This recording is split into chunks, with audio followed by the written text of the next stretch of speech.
Jon Jones is a world champion and what he's accomplished in such a short amount of time, the caliber of fighters that he's beat at such a young age is phenomenal. And as long as he can keep it together, this kid could go on to become maybe the greatest ever. Oh, right when my day was going so well. How's it going, man? Hey, good, buddy. It's going good. Nice to see you, man. Having a good show as well. Yeah, I think so. Did you try one of these on yet? What's that? One of these bikes? No, I haven't. You haven't looked at the bike? I haven't. Well, come on. UFC 151, Dan Henderson blew his knee out a week before the fight. I called all the guys in line to fight Jon Jones next, and every one of them turned the fight down. Should be an interesting turn of events. Chael Sonnen accepted the fight, but Jon Jones refused to fight Chael Sonnen on 8 days' notice. So here we are on The Ultimate Fighter, and both of them are coaches, and now, when this season's over, they will fight. It'll be interesting to be around Chael Sonnen for this long. You know, I've never been around a guy that I'm fighting for a long period of time. I think Rashad Evans is the only example I have of it. It was difficult for me to fight Rashad because I got to know the guy. Fortunately for me, I don't really like Chael Sonnen, so I think that's going to be a lot easier. What's up, buddy? What's up, man? How are you? Awesome. I like that look, How's it man. going, Dana? I like it. Yeah, mix it up. Here, nice and tight. Yeah. Chael Sonnen said a lot of things about Jon Jones, and Jon took them personal. So there's a lot of animosity between these two. Tomorrow, we'll sit down over here, and the fights will happen, and we'll evaluate these guys, and then you start putting together your game plan on what teams you're going to pick. Right. Cool? Cool. I think they're both going to be great coaches. First of all, they're both very competitive guys, so they're going to want to win, which is, if you're in this competition, you want a coach that wants to win. Good stuff. My boys. Here we go. Oh, we got ourselves a cowboy hat. Yeah. Always, every time. All right, guys, come on right over here on the mats. You can leave them on. Go ahead. Just line up out there. It's a tough-looking bunch, I gotta tell you. It's a rough-looking group, man. Welcome, gentlemen. Obviously, you know your coaches. Johnny Bones Jones, What's up, guys? UFC light heavyweight champion, and Chael Sonnen. Tomorrow, we have 14 elimination fights. You come in here, you get your head straight, and you give it everything you have tomorrow.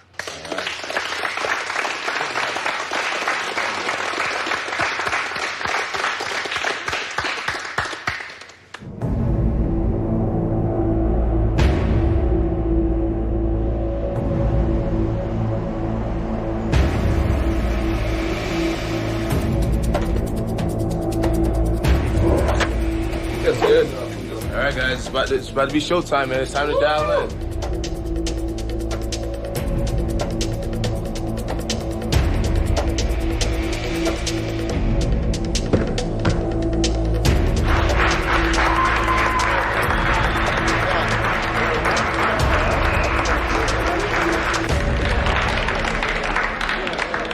I've been talking to these guys.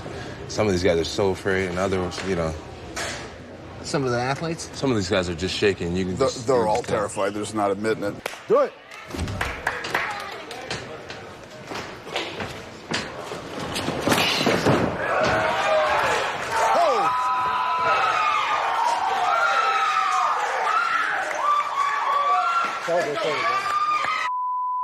Oh, that was quick. Good job, brother. Nick versus Zach. It was a really, really fast fight. Basically, Zach just went out there and punched Nick in the face.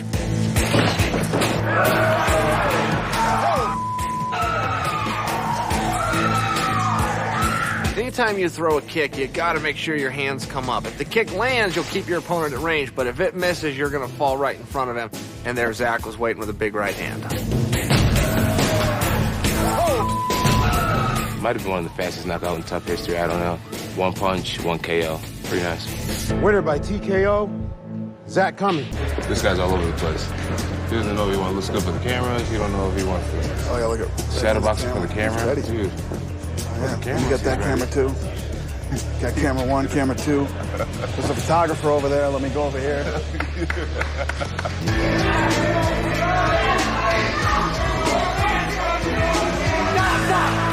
Oh, we got him, really? I mean, who beats a guy named Thor? Your winner by submission victory and moving in the house, Thor Troyne.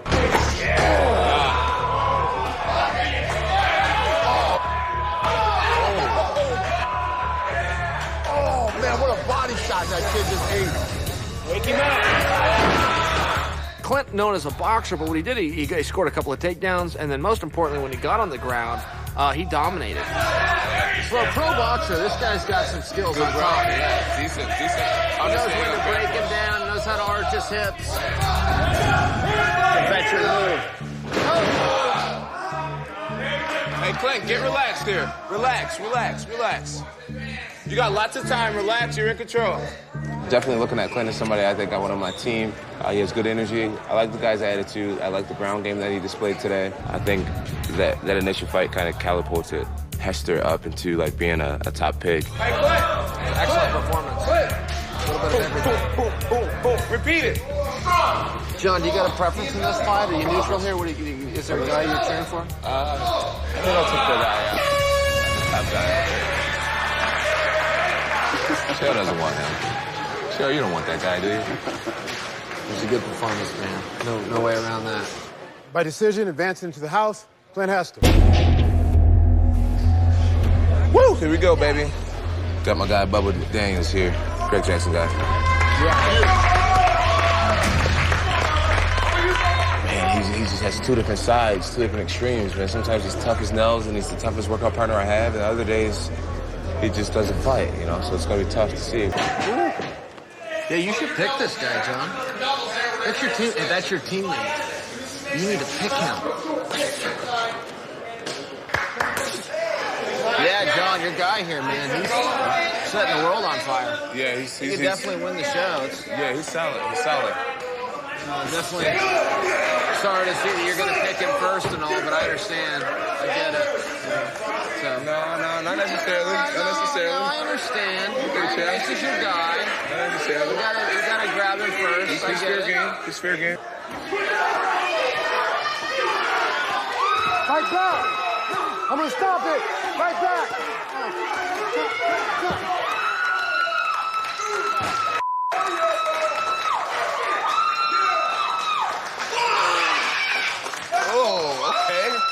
Okay. For everybody at home. There's your pick, huh? There's your first guy. We have to cross him out because I know you're going to... Maybe, too. Of course, you'll pick him because he's your teammate and everything, so... Is he my first That guy? guy's gone. Yeah, for sure. Of course, he's your teammate. And what are you going to do? Go back and see him and be like, I didn't want you for, you know... That'd be weird. That'd be weird for the next 10 years of your career.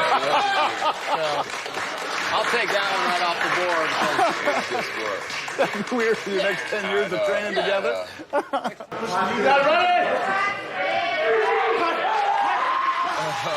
Who is this guy? I don't know. Did he just say, you guys ready? Is that what he yelled? Are you guys ready? Is that what he said? Yeah. Make sure you don't ride too high. Pay attention. There you go. Josh, don't waste your energy with that. I don't know, man. I'm kind of into it. I'm appreciating the energy. Come on, man. You got to fight out of there. Got to fight. One more of those throws. It's over. Okay, stop.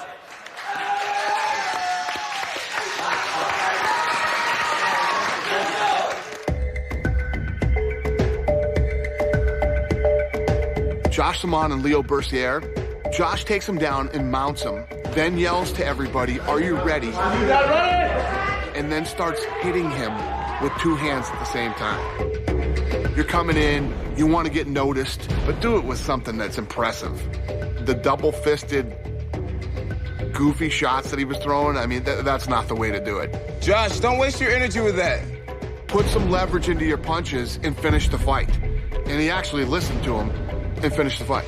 Winner by referee stoppage. And moving in the house, Josh the man.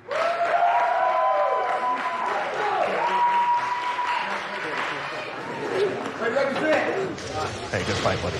Thanks, Jeff. Thank you. Very entertaining, too. Chael's liking this guy. Chael hasn't left his seat all day. Oh, politicking. I think Chael was really impressed with Josh, so maybe I might switch it up and pick Chael's favorite pick. My dad trained for so long. He's always wanted to be in the Ultimate Fighter. He's 9-2, and he's divorced with 2 kids. That's it. Right. So he's used to fighting, they're saying. So he was married, he's used to fighting. All right. No, we get it. All right, man. I'll see you later. I am from New York, originally from Jamaica. I came here as a kid. Everything was pretty much new to me. And in school, I would get in a lot of trouble. It wasn't my fault. I was getting picked on. I didn't understand it. It was new to me. So Mom brought me to a psychiatrist, and immediately the guy looked through me. He was like, you got no confidence. And miraculously, when we were leaving, martial arts school was next door, and that's when I started, and it took over ever since. So it's pretty much changed my life. Well, I'm terrified. We all are. But it's how you control that, you know? You gotta control it. You gotta not let it eat you. You gotta be able to go in the ring and look at the other guy and not have that fear and that anxiety take over. Let's go, Andy! This tale of the tape is brought to you by Miller Lite. It's not just a good time, it's Miller time. When you're going into the team pick, you have very little time to assess these athletes. And what I'm looking for, more than anything, is a guy that wants to win. If the guy wants to win and has that heart and determination, we can find a way to get it done. John, that might be the key to the Harley right there, brother. What, this guy? That might be him right there. Yeah, I see him.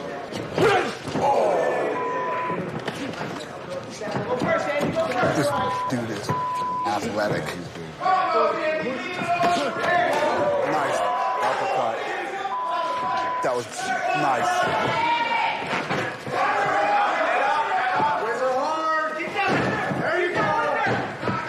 Andy ends, I think he's a very good fighter. The problem is he ran into a hammer known as Uriah Hall. Uriah Hall didn't finish, but the guy's so explosive and so talented and kicks so hard and hits so hard. Winner by decision and moving in the house, Uriah Hall.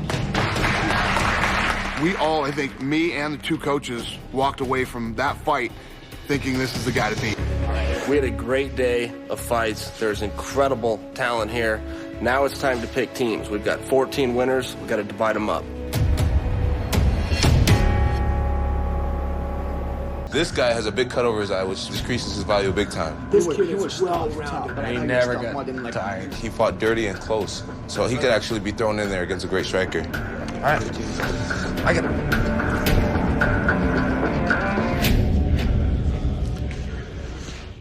All right, guys, gather around.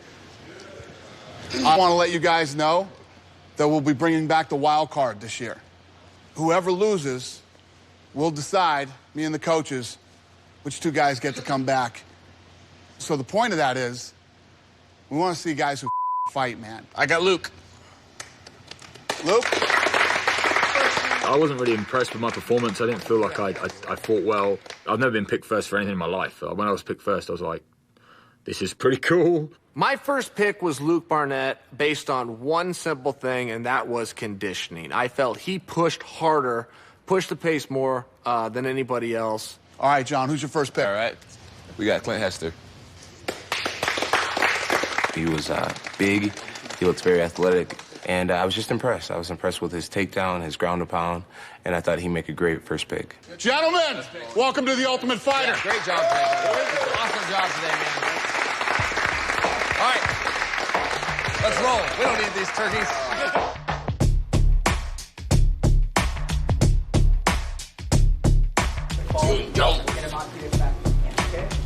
Hey, we kind of matched everybody up in our heads. Yeah, we made a list sort of who we want to fight and the order we want to fight them in. Yeah, I got it right here. Do you guys know almost a lot of those guys over there? More or less, just from seeing them around and like, you know, I'd like to fight first. and I'd like to fight Jimmy. We all have who we want to fight, and we have the order that we want to fight him in. But the decision is not up to me. All I can do is give my advice and let the coaches know what we as a team are thinking. But I do very well against grapplers, so hopefully we keep control of the picks the whole time. This is good for us to look at to see how you guys as fighters are thinking. Yeah. But, I mean, Jones obviously has to find a word. Honestly, I think we got a shot at winning every fight against everybody. This is our career. This is our life. I can only hope that they would listen to us. I think there's only one shutout in tough history, which was Rampage. No, he won one fight. Did he? He won one fight. I think at the end they started I think we can pull it off. You think we can do the only first shutout? Yeah, for sure, man.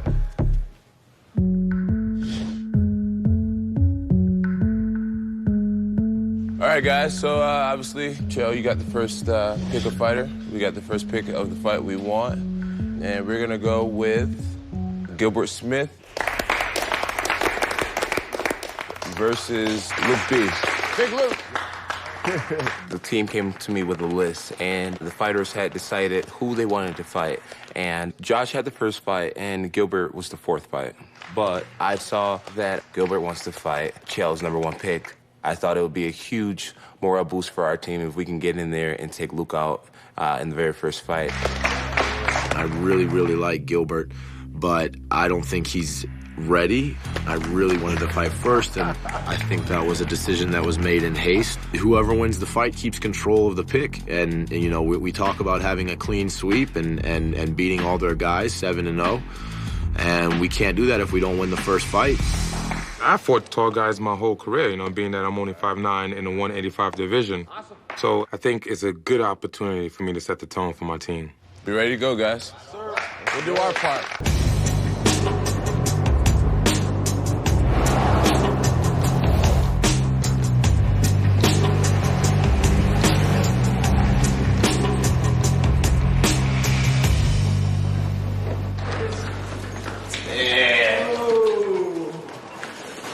Run! Come on, man! It's locked. You skinny? It's really locked. There's another door. Go, go, go. Get in the house. Go, go, go.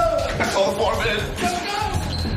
When I came in the house, it was one of those moments where I felt like a little kid again. You know, it was it was awesome. Yeah, I'll room's upstairs. Okay, we go downstairs. Got it locked down. I live on a budget, so this is more than an upgrade. I'm psyched. Free food for 6 weeks. Jesus, brilliant. Can eat whatever I want. That was pretty smooth. That was pretty smooth. This is crazy. The house is astronomically extraordinary. That's what I'm talking about. This is a nice bike, dude. I want my I like till that gets kicked over. It's one of those things that you can't quite prepare for. You know, you see it on TV, you think about it, you contemplate on it, and then when it actually happens, it's like, holy crap, I'm here. They got 6 weeks of this. So, it should be pretty interesting. I don't know who they'll pick if they get control. I think that's the toughest fight we have, actually, is the first one. Does it really matter? Yeah. You know? And that's kind of why I'm like, Gilbert's the first fight pick. Makes me want to scream right now that I have no control over making that pick. Our team has a really great dynamic, and I really, really like Gilbert. But Gilbert versus Luke is really not a good fight for the first pick in the house.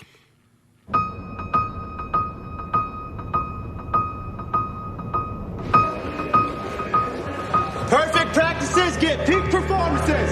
Just watch me. Just watch me. Training's going really well. I've been very impressed with John and his coaching staff. We have Frank Mir, Bubba Jenkins, Stone Horse, and John Wood. Right now we got Gilbert working some just MMA situational drills. You know, he has a fight coming up. Working on his punching, striking, cardio.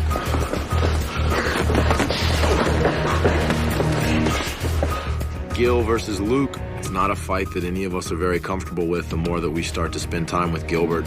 I don't think he's ready in terms of cardio. I think there's more that he could be doing while we're here to get in better shape. Pick me up. Go. Shoulder up. Stand up. Put that right foot up. Go. Come on. Up now. He's dying out too fast. He's dying out, you know, muscularly. You know, his endurance is, you know, not as good as I want it to be. And if Gilbert ends up breaking muscularly, you know, mentally, or his lungs give out, anything like that, Luke is gonna beat the out of him. Coaches panel.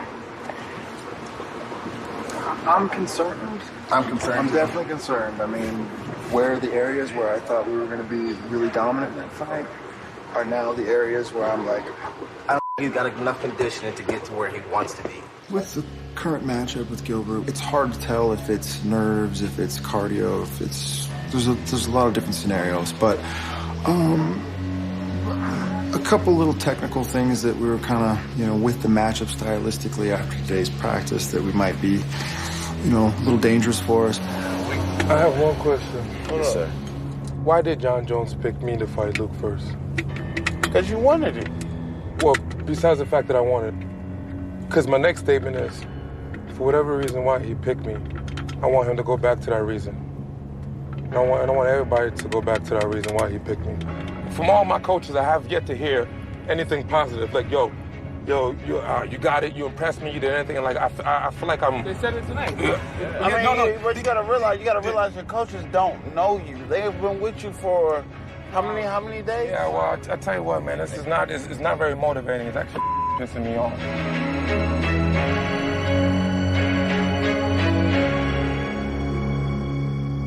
Well, I'm gonna tell you right now. So what? If you said, "Hey Gil, I don't want you to fight," he was out there crying in the yard. Crying. Mm-hmm. He really does need a lot of people telling him positive things, which I understand. This means he's mentally weak. Don't get me wrong. I understand, dude. Like, you got this, what? you got that, but he's only been gone a week. I'm really worried about Gilbert fighting at all right now. I don't want to lose, you know, control of my career and things that I've tried to build, you know, over somebody that's not ready for the fight that's in front of him. I got Vinny, who is the Abu Dhabi World Submission Grappling Champion, to my own coaches, Clayton, Jamie, and Scott, to Coach Dolce, who's in very high demand. We got them all. And the only way I'm truly going to know when they need to rest and when they need to push is to make sure my body feels like their body. I need to know how they feel. I need to be on the front line with the troops. 3, 2, rack. The team is vibing real well. I think we have a lot of guys that are kind of just like ready to work. It's all like guys that you know are in there for like to be serious and really to work hard. So I think our team is really, it's well put together. Team Dark Side. I love it. Ready? That's pretty bad. 1, 2, 3. Team Dark Side!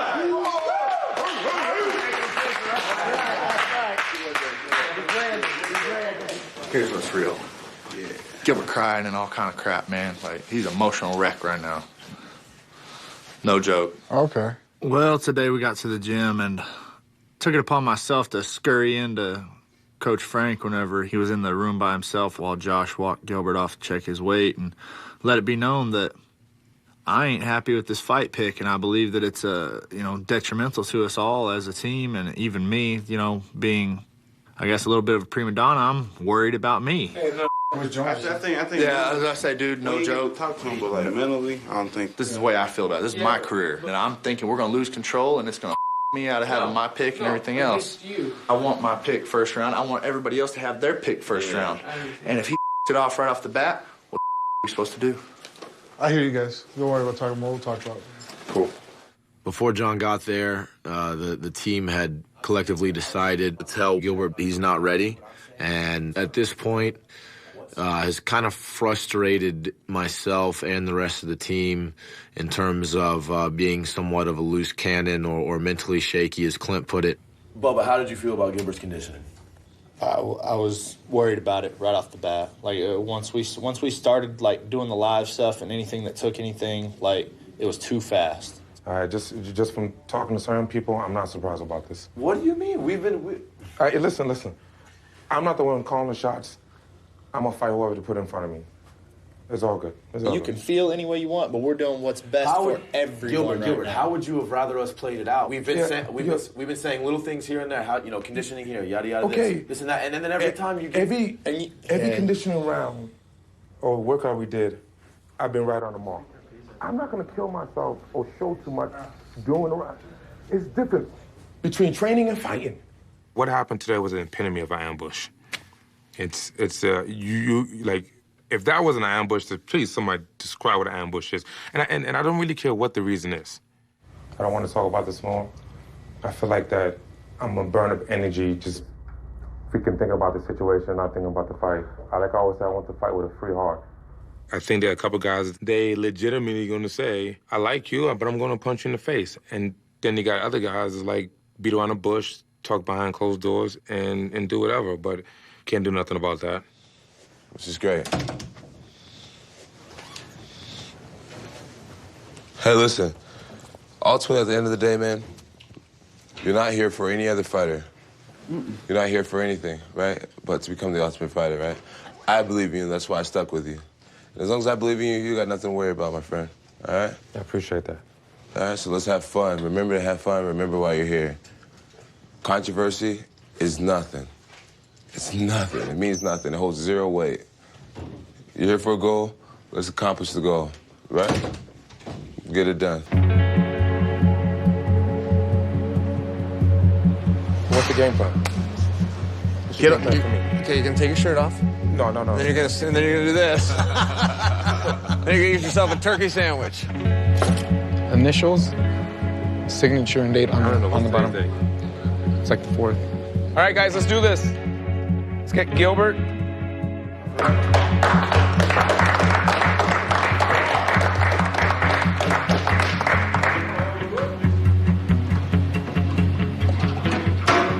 Yeah, look at all that muscle, baby.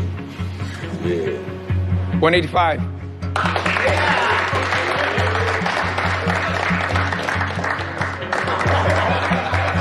Gilbert looks extremely confident. He looks very at home, very relaxed. Hopefully he doesn't go out there too relaxed. And he's able to fire hard, but we feel good about it. Come game time, you can expect Gilbert to go out there, take Luke down, grind him out, and submit him. Luke.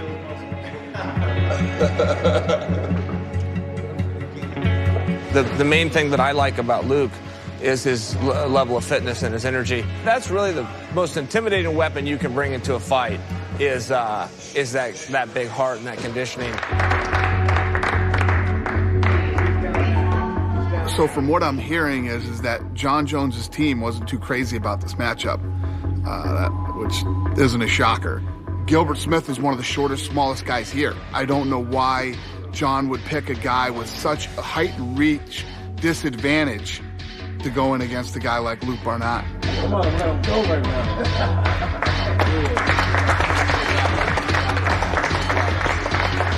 Good time, man. Good time.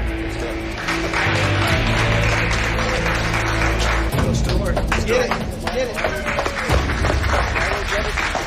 It's Miller time. There it is. Finish hard for me. Finish hard for me. There you go. There it is. Good job. Watch the time. Keep scrapping. Pass. That's it. Bring his neck Excellent. Stopped his best shot. Just stopped his best one. Deep breath. Let's start working on the time. There, now he's going to work. Go to work. Keep him on his back. Flatten him out. Back up. Right to the fence. Push him back out to the fence. There you go. Now score.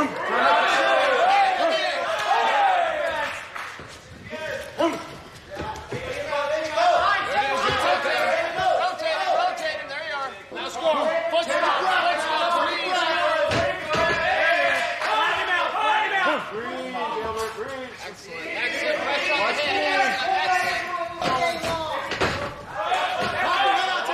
Excellent. Pressure on the head.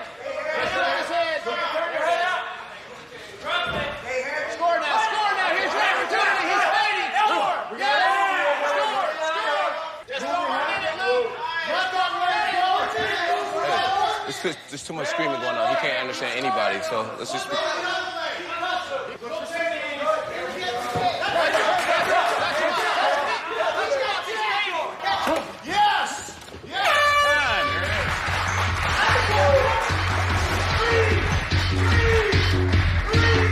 Hands down and chin up. Stay good. Not like a guard down. Hands up. second round, guys. Now bring it on. Come on. Finish. Jump. Where's our second? This is not a move. There you go. We're fine here. Watch the bar.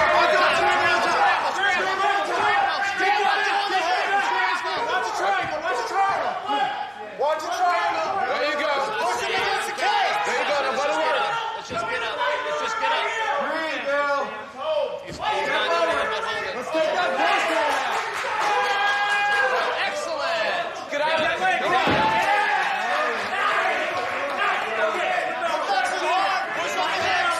To your feet. Watch that knee. Just score. Just keep scoring. Keep touching him.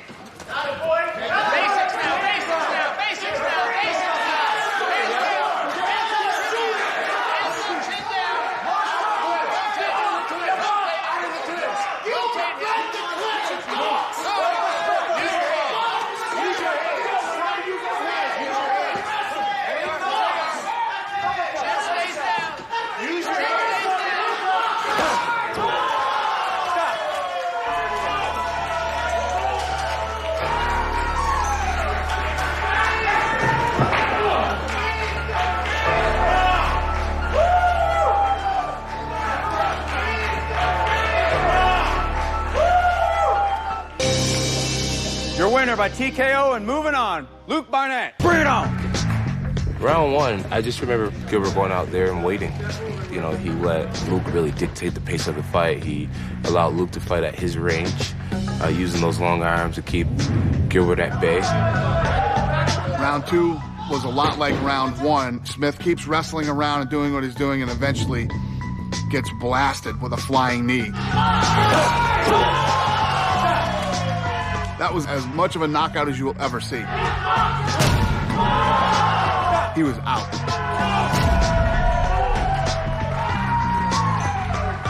Gilbert lost the fight tonight before he got here. I don't feel as if he really ever got the ball rolling. And basically, you know, Luke came with better cardio, more confidence. I don't think cardio should ever be a reason for losing a fight.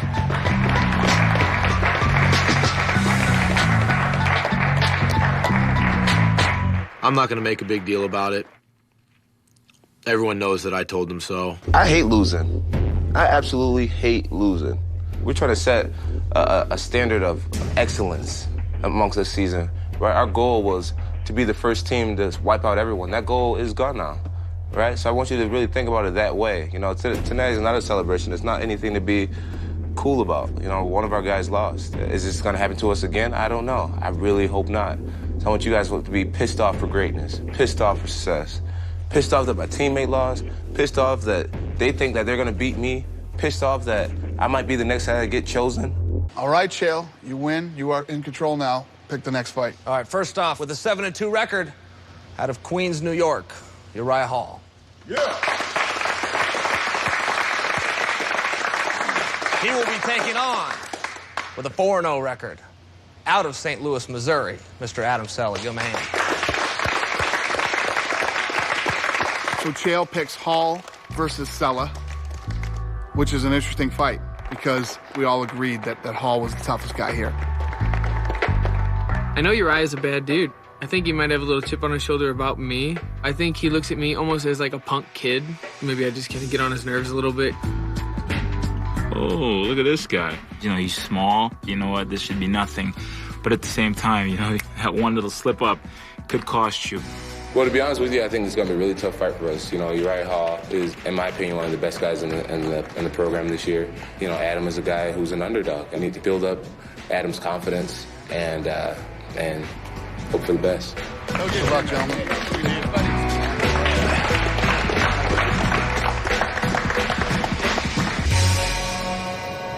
You see how he sits in the van? This is how he sits in the van. This is how King sits in the van. We're upstairs at the fire and we're talking, and I think I must have said something about Thor. Nah, man, Thor's smart, man. And he's like a professional cooker, too. Chef. I said, you know, he's a professional cooker, which sounds stupid. Then I think I heard Josh say, "You mean chef?" Like, for some miraculous reason, that just triggered something. I think after this fight, I'll probably call Josh out. Definitely call him out. Huh? Yeah, I'll call him out after this. I mean, I came here when I was 13, and home was Jamaica.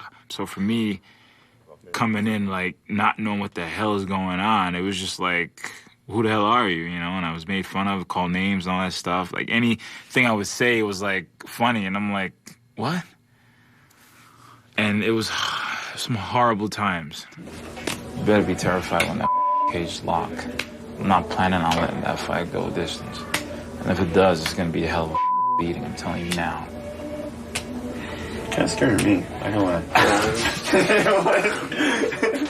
Particular time in, like, junior high school, this kid just picked on me for no reason. And he just pretty much walked up to me and said, "You're stupid, right?"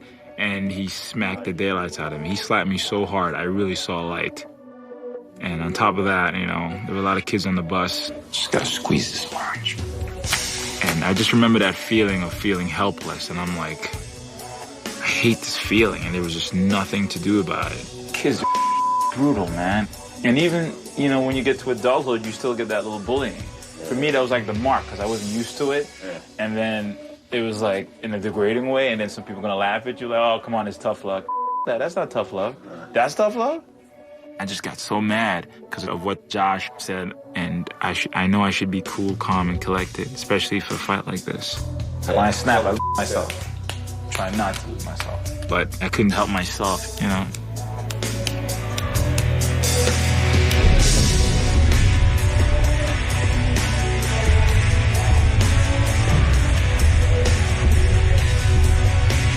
So martial arts definitely, you know, changed my life completely to have the confidence, and not just to stand up for myself, but to stand up for what's right.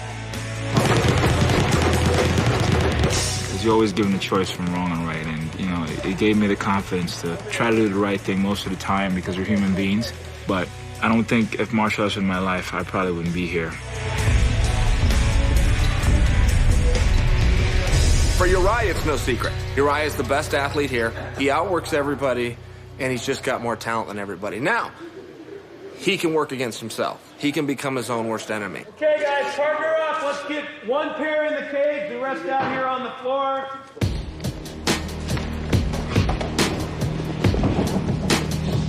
Stuck there. Trap really tough. Uriah puts so much heat on himself every single day. If we're doing sprints, he's got to be first. If we're fighting, he's got to win every round. And getting him to understand that, hey, Uriah, it's okay to have some dips and valleys here. 30 seconds. Easy on the arm, easy on the arm. Oh. When I grabbed control of the arm, you know, he was a little shocked, and, you know, from there, his ego kind of got into it, and, you know, he wanted to go again. Let's go, man. I'm good, man. I really let the situation cool down. There's no situation. No. I feel what you're saying, man. I'm done, personally. All right, whatever. All right. Are you going? I personally don't like to lose. I don't think anybody likes to lose. And I'm a little upset about it, you know, but I can't be too mad at him. It's my fault. I left my hand there. It just taught me a lesson to not be nice. That was all my problem. I'm always nice, and then someone always takes advantage of it. But today, I learned to not be nice, and it's not happening again. Uriah Hall is his own worst enemy.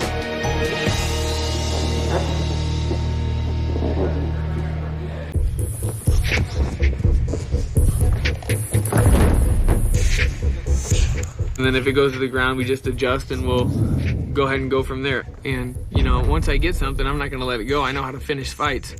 You know, that's what I've done my whole career, so I'm going to continue to do it. All right, guys, let's get together. Let's grab a heavy bag and meet me out here on the mat. Let's go. I think right now Adam is a guy who definitely needs a lot of work in his grappling department. So today I showed them a more efficient way to ground and pound. So he has my arms here. What I'm going to do is I'm going to lift, bring my arm in, my hand in. I lift it up, drop my hand down, and I threw the elbow. Boom, boom, little cut, boom, boom.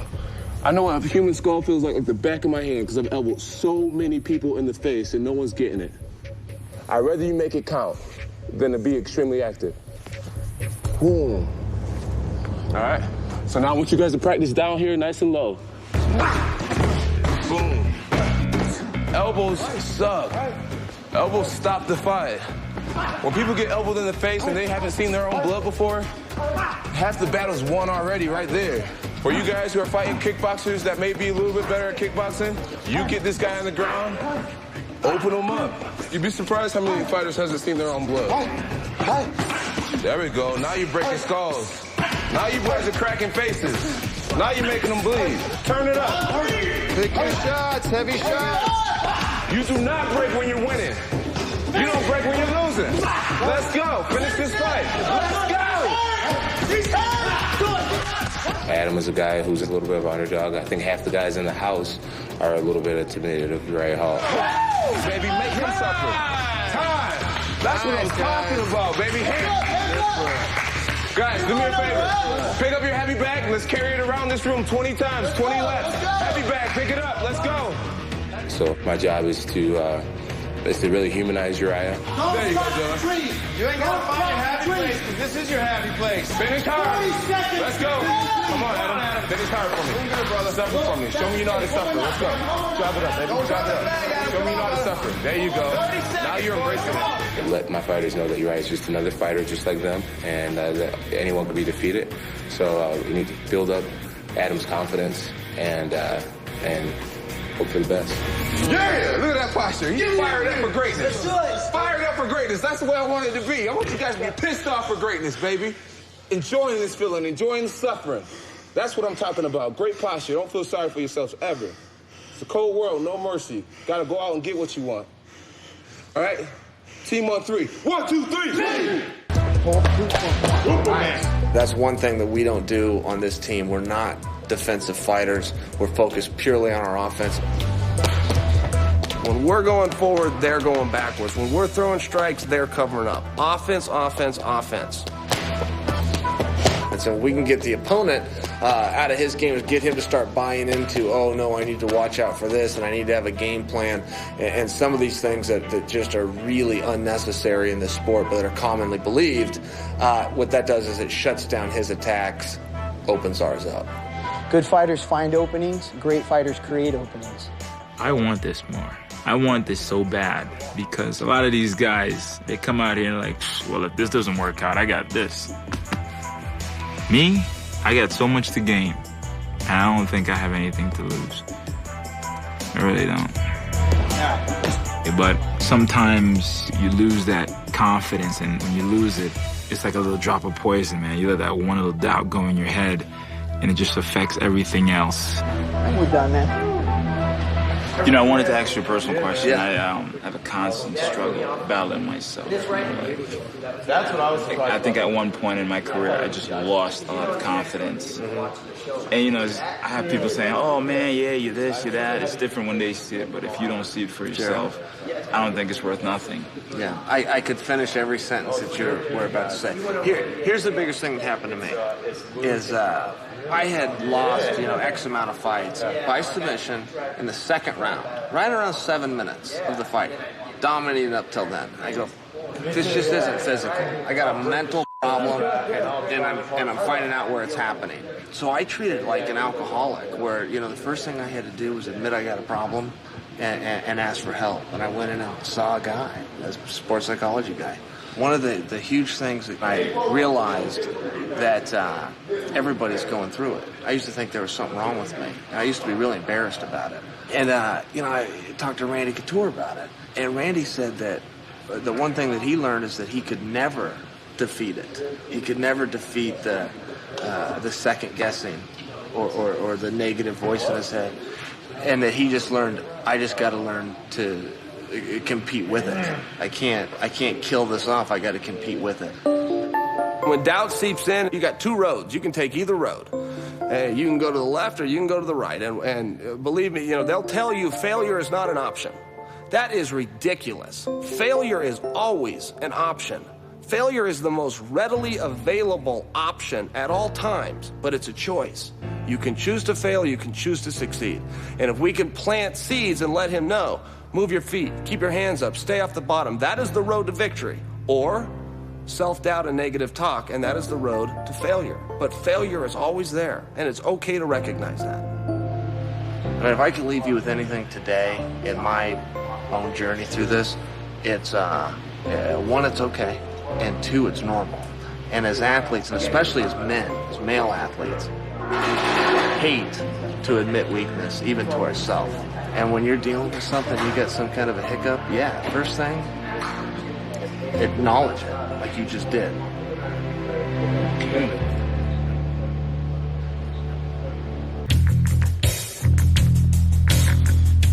All right. Good afternoon, gentlemen. Time for the weigh-in. We'll start with, since Mr. Sonnen's right here, we'll start with Mr. Hall. Every season you get guys that you look at, and this guy could be pretty good. And if I had to sit here and pick a guy right now, Uriah Hall, I would say. When I watch this guy, I go, where the hell has this guy been, and why have we never heard of him? 185. Thank you. Now, Mr. Sella. Adam isn't afraid of Uriah, and I'm really glad about that. You know, Adam wants to get in there and fight Uriah. Adam's cojones, you know, when he said that, like, looked like melons, I guess. 184. Thank you, sir.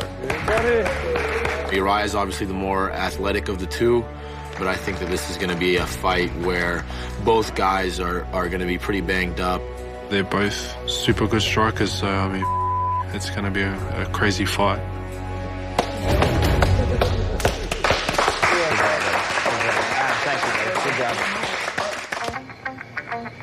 Hey, boys. What's up, gentlemen? Our coaches came over. I brought my little baby girl with me. He brought some steak, some salmon, some chicken breast. I threw it all on the grill. I'm sure you missed that. I came out tonight just to get to hang out with the guys, get to know the guys even better, kind of hear about their personal stories, who they are. It was just a great opportunity for me as a coach to get to know who I'm working with. Hey, you guys want to throw a sweater on and maybe sit around the fire? Somebody got to start it for us. Alrighty. Hey, what does it mean to you guys to make it to the UFC and to be, you know, to be fighters? I want to make everybody that said, you're going to fight? Really? I'm sure as soon as I walked away, they're like, he's going to get his ass kicked. You know, first fight, boom, 2 minutes into it, the kid's sleeping. I've been through some and I've learned to have fun. Adam, he has the right spirit. He has the right attitude. He's very calm. He's happy. And I really think that psychology will help him go out there relaxed and not pressure himself too much and allow him to just go out there and play the game. You got to tear me up. Hang on, let me walk away real quick. I got something in my eye. It's just to see the guys pour out and just be honest and be genuine. I truly feel after tonight our team will have even more of a brother type of bond, more of a family chemistry. As of right now, we're more than friends. We're a platoon. We're brothers, all right? So, family on three. 1, 2, 3, family! That's right, baby. Buddy. That's right.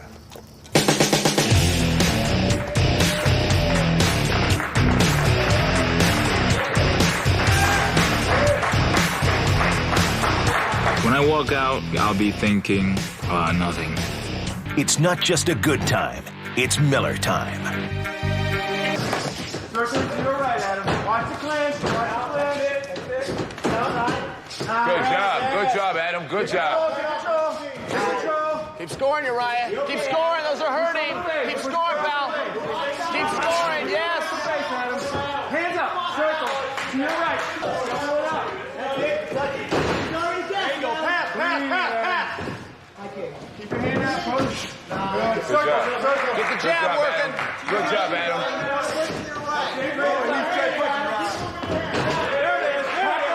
Knockdown. Your offense, Adam. There it is. Check you go. Jab, please. Jab, please.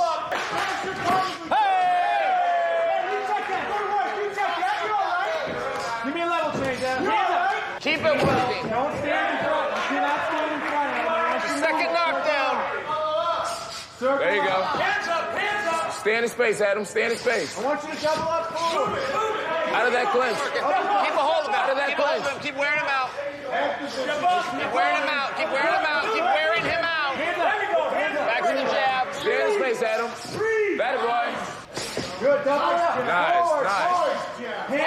Excellent jabs. Hey. Let's go offense, Adam. Circle. More. Couple more. More offense.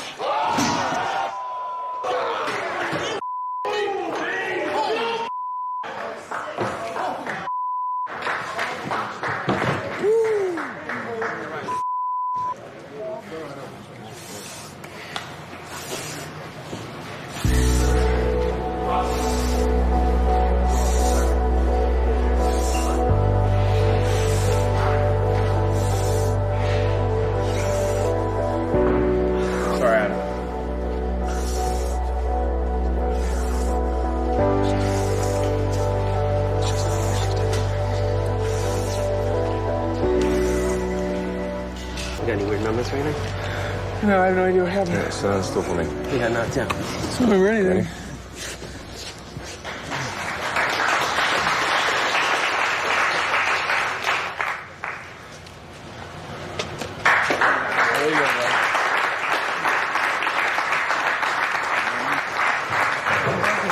Great fight, guys.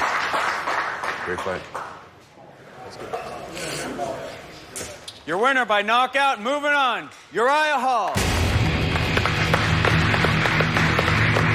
This performance replay is brought to you by NOS.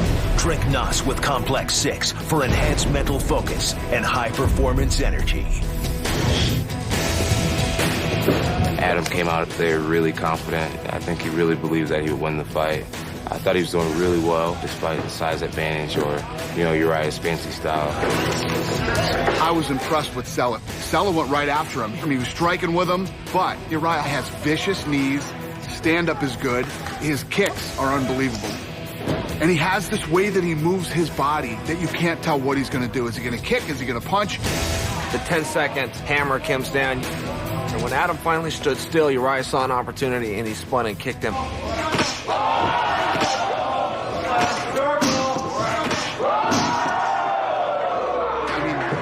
One of the nastiest knockouts I've ever seen in the fight business, let alone on The Ultimate Fighter. Uriah Hall, baby, that's the way it's done. Somebody's in the room for the 25K, I guess. Knockout of the season's out the window. This is unbelievable. You just stole my money. You just stole my money, right? Yeah. No one's beating that. Dude, are you right now? It's one of those ones you want to celebrate, but you don't because, you know what I mean? It's like, I think we know who's winning the $25,000 this year. The knockout. You guys better start going for fight and submission or something. The bad news is Uriah just lost every sparring partner. Yeah, exactly. Yeah, nobody's going to train with his ass. It feels good, but at the same time, part of me feels bad about what happened. It's a hurt business, but I'm a human being, he's a human being, and I kind of feel bad that, I could possibly really hurt him, man. Adam, I hope you're all right, man. Sorry about the kick. I'm looking forward to see you soon, and I hope you don't hate me. Hey, guys, don't worry about Adam. He's perfectly fine. He's just going to go to the hospital, get a CAT scan, make sure everything's clear. He's conscious. His memory will come back within the next hour or so. So everything. Thanks, Alrighty, guys. Thanks. Thank you.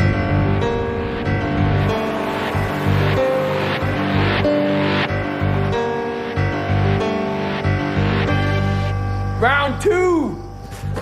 How you feel? I feel fine. Yeah, you sore? No, I didn't. Not at all? Yeah, I forgot. I didn't even know I fought. Really? Yeah, but where is it? Round 2.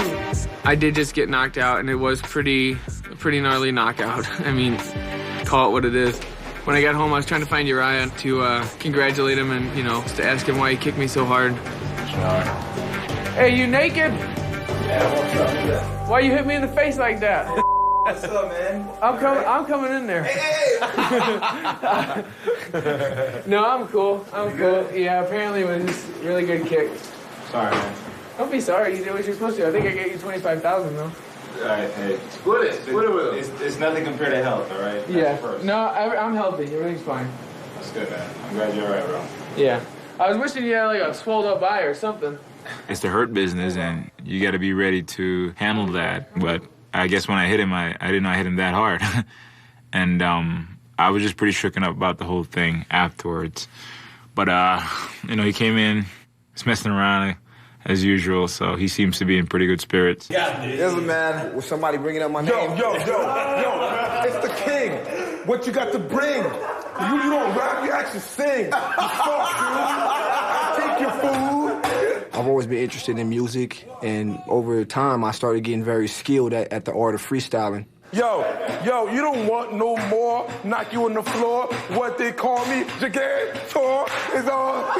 So if they want to see a show, I don't mind, engaging in a little rap battle with them and, shut them down a little bit. Jagator, that's what they said they call him when he was just a young and they used to be chillin'. What they used to call him Gilbert, and now it hurt, cause I'ma do him like his ass, his name was Qbert. You know what I'm saying? And then when I hit him like that, I fillets him with the rap that I'm saying.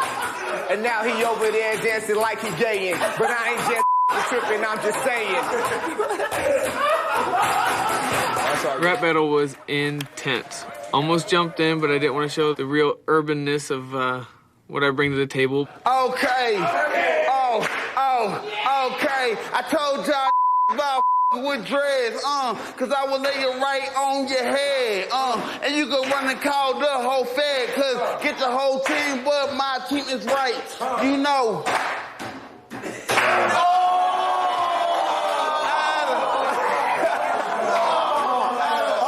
He choked. It's a game. Whoa, what the going on, man?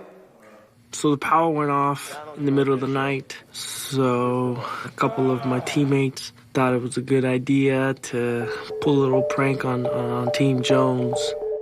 I know it's on now, though, right? Went upstairs to scare the guys with toilet tissue, which is probably the dumbest prank. But King had it in his mind to kind of wrap him all up and then have him wake up and say, "What the heck?"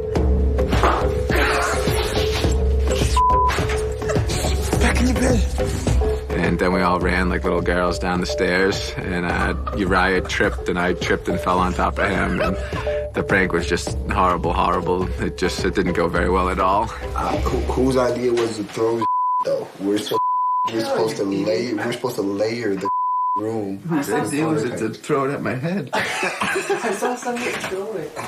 So Kevin threw toilet paper at us, and it's not about the toilet paper, but it's that they were messing with us while we were trying to sleep, and that's kind of a rule we had here. We don't mess with each other's sleep, so there's gonna be some revenge. 2 things, don't on my food, don't on you while I'm sleeping. My feet, and do my nut.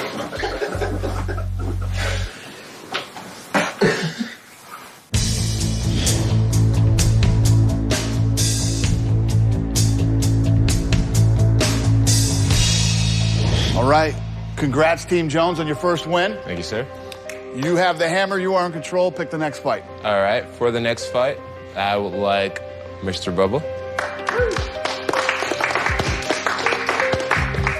Bubba will be fighting Calvin.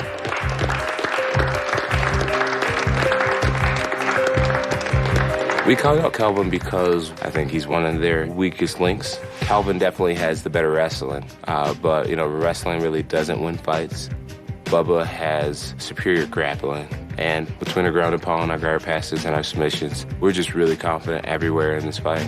Kelvin is the youngest guy in the history of this tournament at 21 years old. All right, gentlemen, good luck. But Kelvin can push that pace better than anybody. He's very hard to deal with, and he's a power puncher. Kelvin, somebody wants to wish you luck. All right, he's listening. Hello? Hey, Colin, this is Rhonda. Miss Ronda Rousey. Kelvin is a big Ronda fan, and we got her on the phone, and she told him, hey, if you win this fight, I'll come out to Vegas and teach a session and work out the guys. Oh, that'd be awesome. I'd love it. Thank you, I appreciate it. Good luck, man, really. Thank you, I appreciate it. All right, chill. All done? Yes, sir. Be good. Good night, Hey, are guys. you, Right now, the vibe between me and Chell is pretty fine. Every time I see the guy, it's like, hey, how's it going? I don't like to really befriend people that I'm fighting against. I like to keep it very professional. I like to keep a mystique, a mysteriousness about myself. With Chell, it's kind of disappearing because we're around each other every day. Bubba's gritty, man. Guys are scared of him. It's well-rounded. Yeah, I told our guys, whoever fights Bubba is who I'm going to push for in a wild card if it comes to that. Right. Because guys are they're scared of him. I'm having a hard time getting matchups. So, Yeah, at any rate, Bubba's a tough dude, man. I train with him at home. He's just veteran. He got it down. He's been fighting for a long time. Great jiu-jitsu, good kickboxing, just all-around experience a fighter. So we're pretty confident. Bubba ran 5 miles on his day off. That won me over. It's like, all right, man, I'm in. Oh, yeah. I'm down with you. Yeah. So it's great. All right, Chell. Thanks, man. Thanks for the I conversation. got a lot of time left to be stuck seeing Chell, but at this rate, I'm cool with it. I'll have plenty of time to refocus on kicking each other's butts. We had Chael and the coaches come over. It was pretty cool. We played some charades. And this means it sounds like. Yeah. And this means the. Yeah. And this means hold. And this means like short words. And this like means put clothes on. Yeah. Yeah. Go ahead, you guys go first. No, you guys go first. Okay. We got to pick. 3 words. Fighter. Dreadlocks. Long hair. Saving Private Ryan. Military. America. Team America.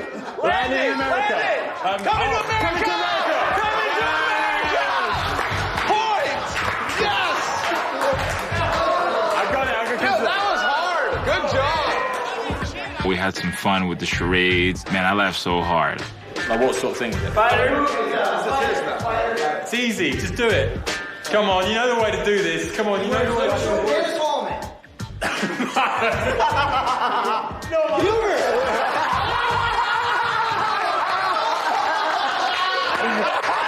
The only thing that changes is the environment. Just to give you guys an example, it's a very, very famous study done. This gentleman brings in a long 2x4. He sets the 2x4 down and has a group like this, and he asks random people to walk the 2x4 heel to toe. So they lay the 2x4 on the mat, everybody gets up, and they walk it like it's no big thing, right? Big deal. He brings in 2 big step ladders. He hangs the 2x4 across the ladders, and he asks them who's ready to walk it. Nobody raises their hand. The environment changed, but the act doesn't. And on game day, environment changes. Why? Because they put a referee in there, make you take your t-shirt off, they bring in Uncle Dana. It's the same thing. It's the same 2x4. It's the same ring. We got a guy going into battle tomorrow. And believe me, he's got his game face on, but he's scared too. And so many times we try to find the right emotion. What emotion is going to help you? This is what helps you. Forward motion, getting your legs back, getting up off the bottom, working the whole time. Those are actions. Not one of those was an emotion. Anger, happiness, sad, fear, scared. Not one of those is going to get adjudged and mark your name. This is what marks your name. Actions.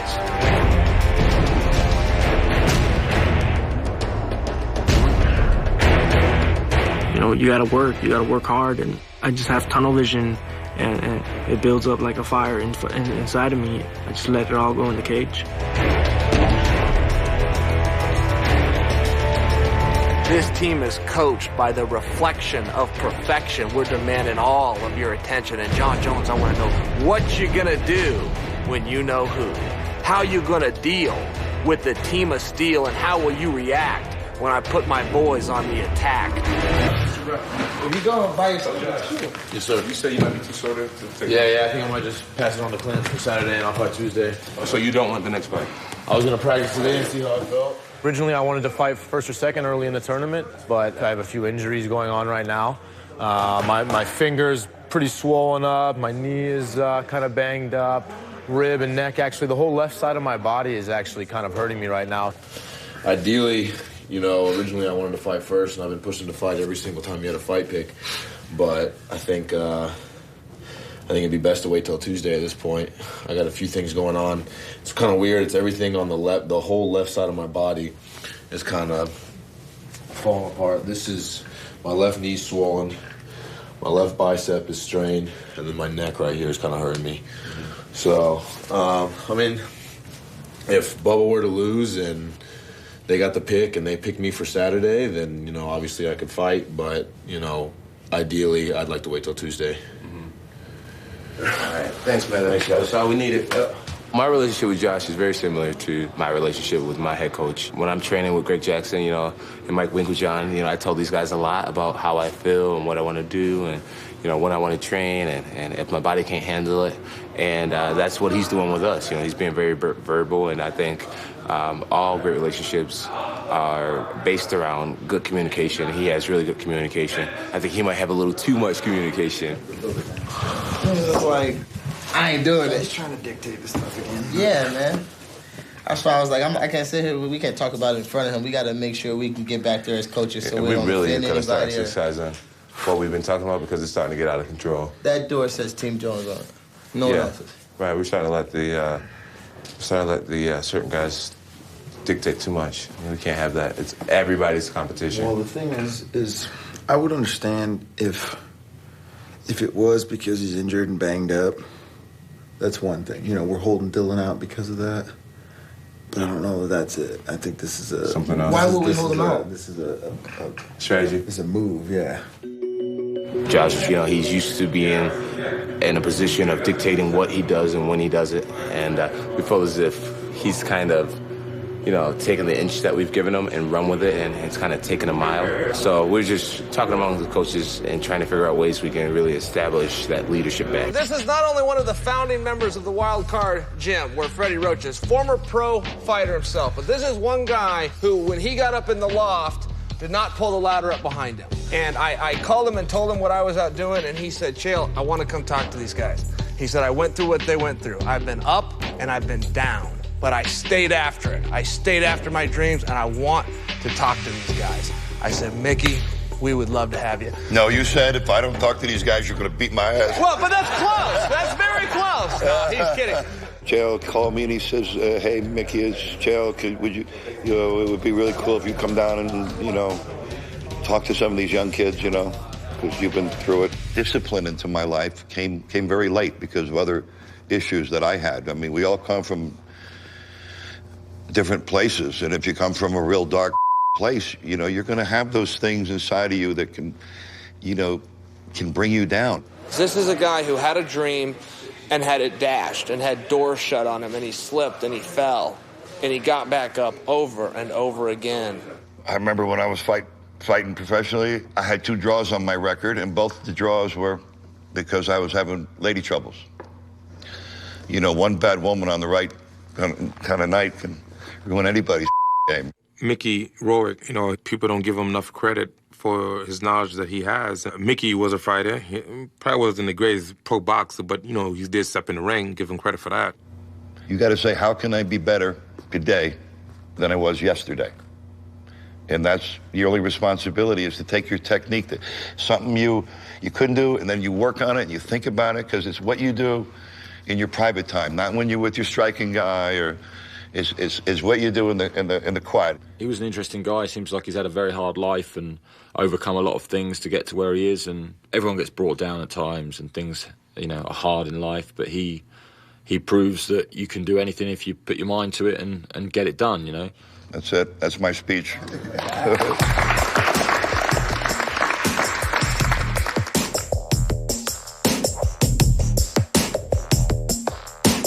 Yeah, Mel Shipper, go ahead, get it. Uh-oh, here it is. There it is. There it is. Get it. Hey, get it. Hey, hey, hey, hey, hey, hey, hey, hey. What did I miss? That is the Shipper Mel dance. Thank you, sir. All right, let's start with Team Jones. Mr. Bubba McDaniel. Bubba fighting Kelvin, and that's actually a matchup that I think is pretty one-sided. You know, Bubba is probably the most experienced guy here, and Kelvin, I believe, is probably the most inexperienced guy. 184. Thank you. Shredded like Team lettuce. Kelvin. Kelvin probably has by far the worst diet here since we got in the house. So, you know, I think that this fight goes to Bubba pretty easily. 86. It's a mental fight, this one. If Kelvin says, I don't give a I'm going to knock Bubba out, and he goes out with that attitude, and he swings at Bubba, and he goes for good takedowns, and he's aggressive, I think he'll win.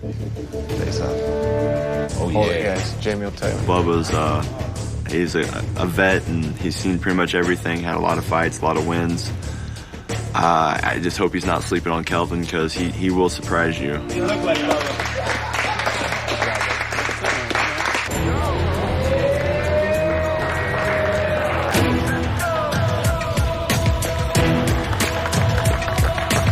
Miller Lite. It's not just a good time, it's Miller time. Don't wait, Bubba. There you go, Bubba. Yeah, get him down. Posture. Good posture there. You don't have to touch Nice and relaxed. Breathe. Breathe.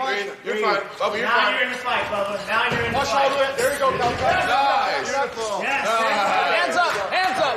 There you go. There you go, man. Excellent. Don't sacrifice position. Fight the position. There you go. Watch the guillotine there. Hand fight that off. Nice and relaxed. Just talk, Kevin. Hold him down, flat him out on his back. Put him on his back. Scrambling. Breathe, Bubba. Look for some sweeps. Double. There you go. Good job, Bubba. Good work. Let's settle here. Play now. He's hurt. Push him. Attack. Kelvin, attack and win this round. There you go. Watch swing around, Kevin. If you feel like you have to go for it, dude. If you feel like you have to go for it, fight him out, though. Fight him Now out. score. Score. Keep going.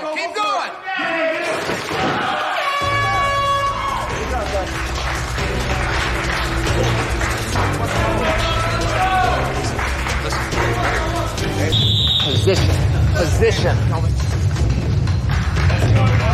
get on top of him. Got the experience. Nice. Okay, second round. Here we go. Fight. Listen down.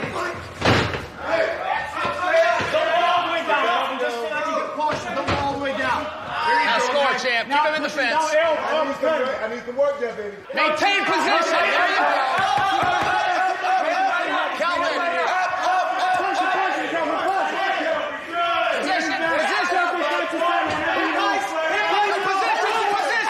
Position. Go for it, Kelvin.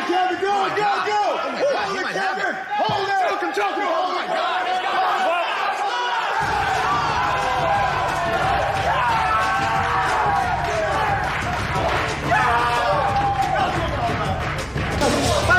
This was the best fight so far. Look, Bubba's their big gun. He's a very seasoned veteran. Nice. And we really expected him to perform, which he did.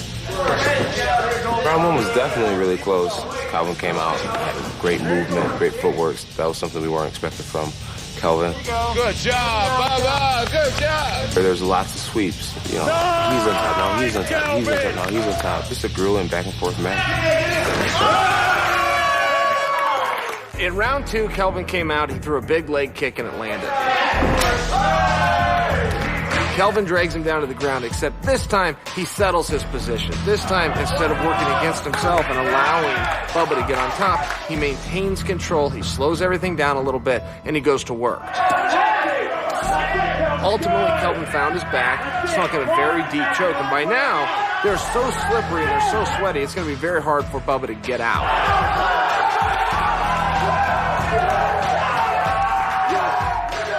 Gets one more in the win column, one more for the record books, and one more for the bad guys. Any complaints? No, I just couldn't establish the punch. Yeah. In the positions that where y'all were telling me elbow, I was riding his hip so hard, he was trying to get up the whole time. I mean, credit to him, he never stopped. It was just, I just felt like I was half. I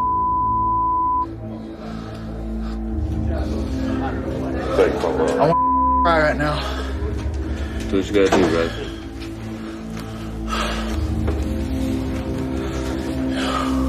Our time is coming. Time is coming. I say it all the time. No coulda, shoulda, wouldas. At the end of the day, there's gonna be one Ultimate Fighter, and I still believe he's in this room. Just to that wild card spot. Right now, you're eligible for it. You didn't get knocked out. You're still healthy. Live to fight another day. I'll tell you what. I bet you if you get this wild card spot, you're gonna fight even harder next time. You don't want this feeling again. I know you don't. I don't want it for you. It hurts me to see you like this. Next time we go out there with a chip on our shoulder.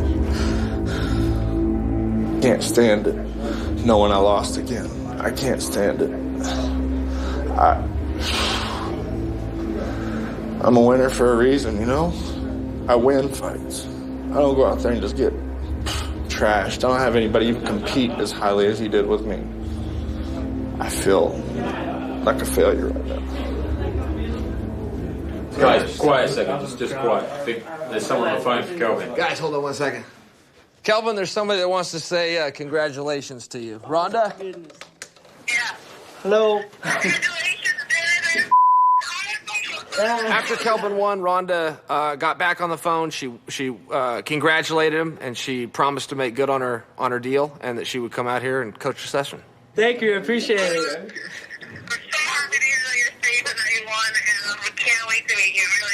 Yeah, definitely. I can't wait to... We love you! much. Thanks, Rhonda. Birds with one stone. Fight of the season, submission of the season, and Rhonda?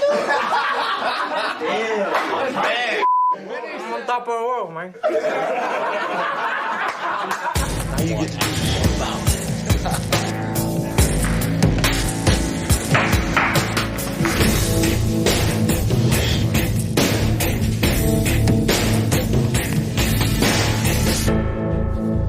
With Kelvin's win, the bad guys have retaken control. That gives us the next pick. We will put forward Tor.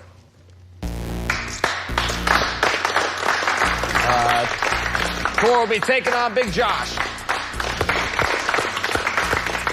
This fight that we're going to see between Tor and Josh could very well be the main event. The reason it's taking place in this round is nobody's willing to fight either one. Nobody on their team wants Tor, nobody on our team wants Josh. And at the house, guys are intimidated by both these guys. I heard Josh is supposed to be a good grappler. I fought tougher opponents than him. I fought better opponents than him. It's the mortal versus the god. Weigh-ins in 24 hours. Good luck, guys. Thor is, to me, a very interesting fight. I think that he has a lot of the same skill sets that I have, probably with maybe less explosiveness and athleticism. So I just have to go out there and deliver, perform the way that I know that I can perform. I'm good, baby. I'm happy. Yeah, I see you. You swagging already. Who's swagging? Josh is already.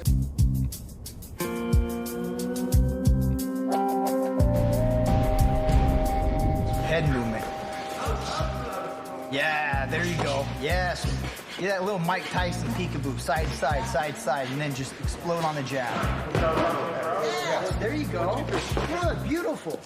Today, we just did a simple jab drill, and me and Uriah had a bit of an incident. He had his hands down in front of me, putting his head up. I jabbed him, like, soft, like 5 or 6 times, and then he just went, whoom, and hit me with a big jab. What are you doing? What? Are you serious? And I was just like, oh, whatever, you then. You know, you're a terrible training partner. Apparently, I popped him with a jab, and he was like, what the you going so hard for? And I'm like, I didn't know how to answer that. I'm like, we're sparring, and I hit you hard? Like, dude, you seen the size of you? You can't train. I gotta...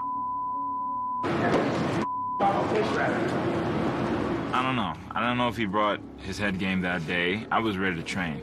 Doing okay? Yeah, I'm fine. I'm fine. Okay. Just mentally out of it a little bit. No, so Uriah was just hitting me square in the face. There's no point. You're not learning anything. I'm not learning anything, so what's the point? And then I went to start again, and he was pacing up and down angry.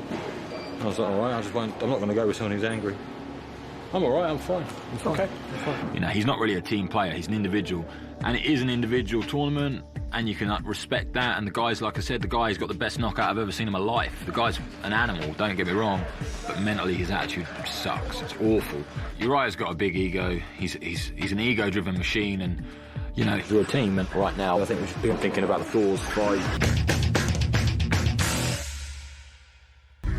Josh, he thinks he's coach. Coach Josh is in the backyard training now, I think. I don't know what the he's on.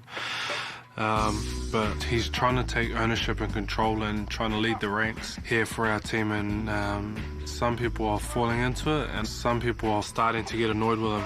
I distance myself and try and stay away from that.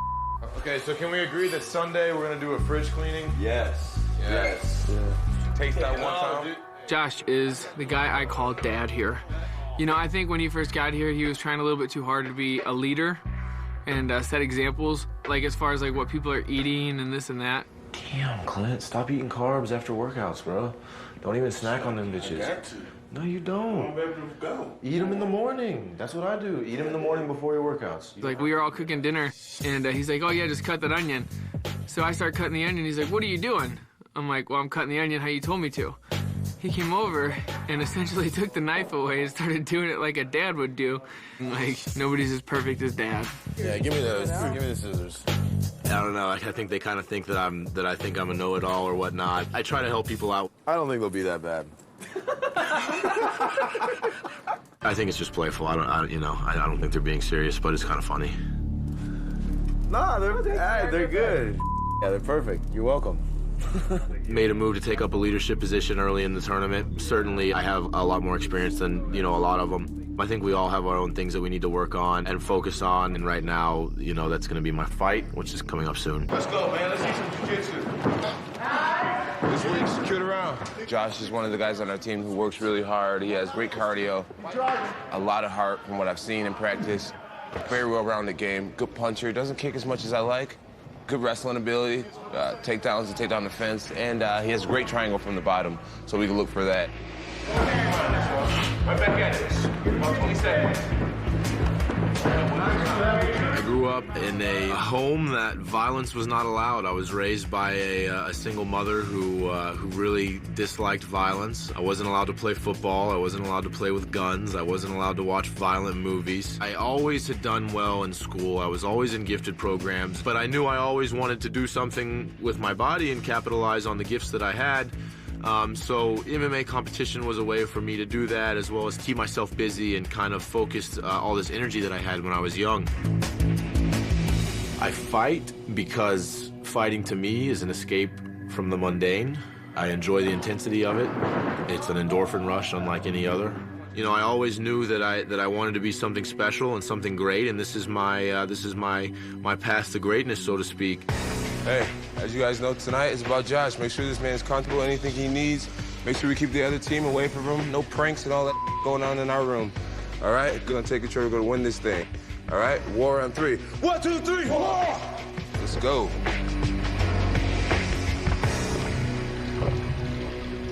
I'd probably fight Biggs. What's that? Huh?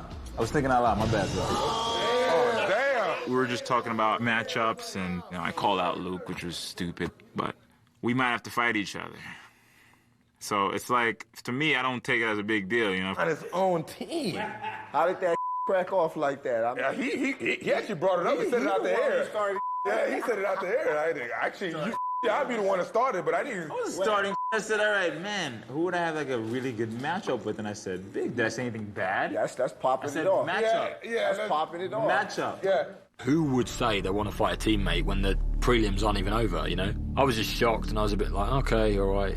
I think Biggs might get you, though.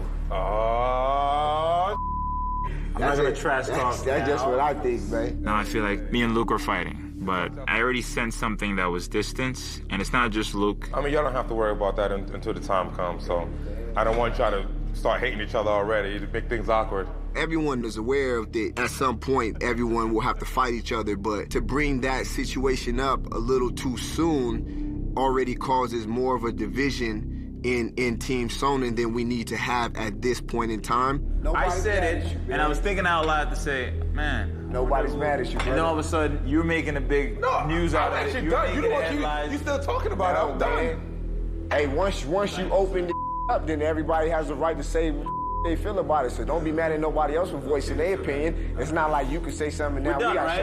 Talking about it? I'm just telling you, man, you ain't gonna never shut me down, my. I'm just telling you how I felt about the situation. Now we can shut it down. You happy now? Hey, I'm good. Not getting involved in the bomb that just dropped. No bomb. I think in life, certain circumstances make you realize who your friends really are. But watch your friends, though, because they can turn into your enemies like that. That's not something you joke around about. He's being a selfish and all he thinks is win the competition. That's all he's got in his head. In one way, it just shows the cutthroat mentality. But my thing is this, you should have that same mentality all the way through. Don't be fake and act like it's like this if it's not like that. That's all I'm saying. Keep it real, I would have more respect for him if he came straight out and said, I don't give a what any of you, I'm here to win the competition. Yeah. Fine. That's honest. Yeah. I feel like, because Clint has given me a John Jones tracksuit, I feel like putting on his bed with a note saying, you've just shown your true colours, put this on tomorrow. But I can't bother to make that aggravation. It's a bit of a strange situation to be in, but I think he wants to be on Team Jones, and to be honest, he can go. I wish he was on the other side. I think he'd fit in well there, and I think he doesn't really fit in with our team. Am I invited with the rest? Yeah, you're invited, but we're not asking for a lot of information. What are you talking about? Yeah, bro, you better spill the beans. Gentlemen, you guys can't get anything out of me.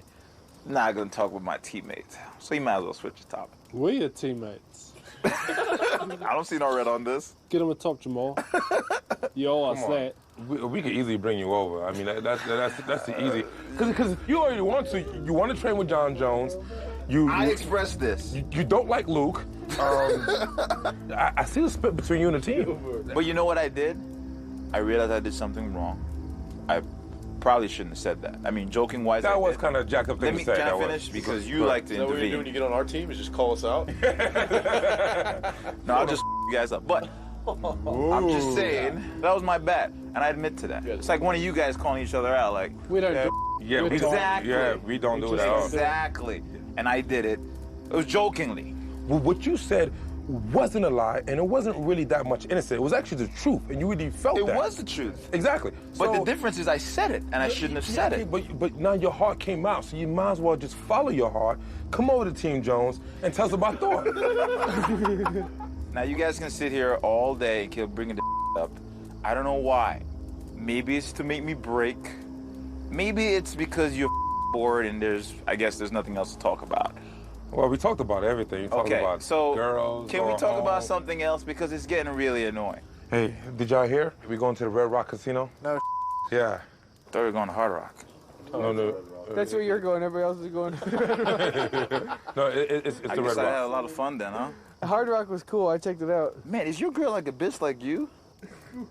Was she a bitch? Why is she a bitch? I don't know. Why am I a You're bitch? like... Out of nowhere, Uriah said something about me being a bitch.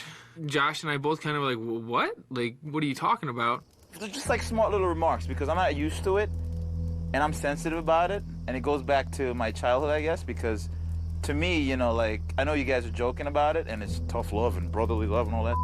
I'm not used to it. And it kind of hurts because I kind of remember going back where, you know, I was bullied and I was picked on and it just brings back. But you know that's how we interact, and you're up here. And you see all of us are just joking with each other, rolling with the punches. You know, it's nothing personal. No one's singling you out. It's not like No, it's not Trust that. me, I get more than... Yeah, you're missing it.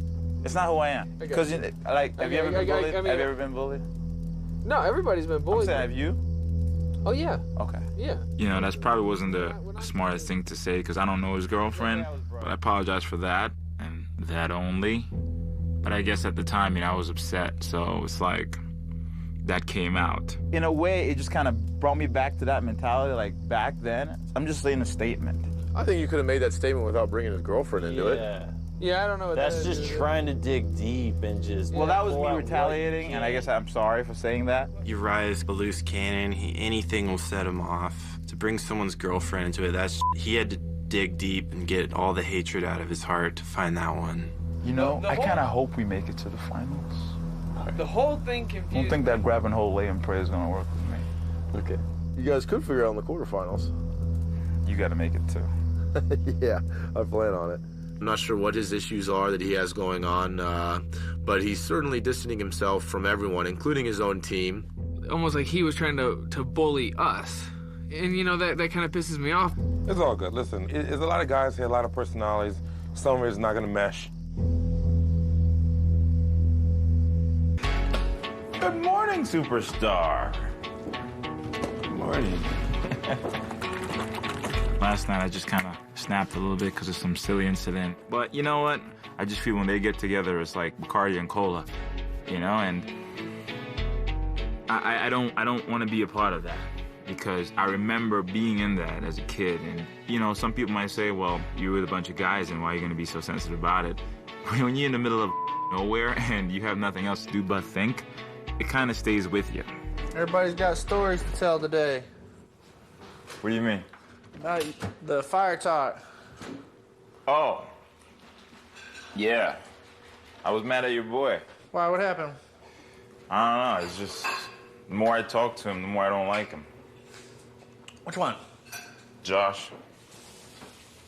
Oh, okay. Just think he's a dick. I thought they were saying something like started with Adam and then Colin or whatever. I mean, Adam was like, he said something. I forgot what he said, and then I was like, oh, so I guess your girl's like you, like a bitch. So, yeah. Yeah, That's not nice. And with the whole incident with Adam, it's like I got to see these guys every day. How can I escape that? So the best thing to do is just to avoid it. I don't want to get into it. I don't want to get involved with them. I don't want to even have a conversation because I think it's a waste of time. And there's just too much out here to focus on that's more important than just giving away time to something that's just stupid. And I don't want to do that. I'd rather just go in the ring and smash. I'd rather talk with my fists.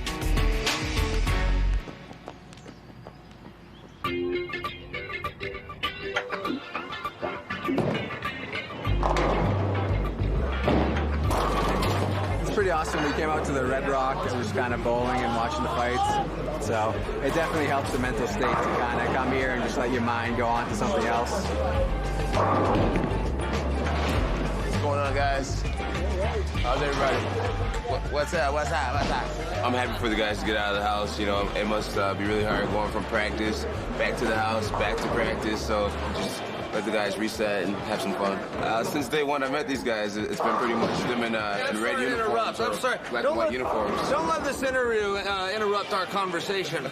But I'm challenging you to a game. Now, I don't want to play. I don't want to play a whole game. You challenging me? But I don't want to go a whole game. Okay, what you got for me? 3 frames, high score takes off. All right. How about? I beat you. You coach 1 session in a Team Sun in Jersey. You beat me. I coached 1 session in a Team Jones jersey. You got your share of a deal.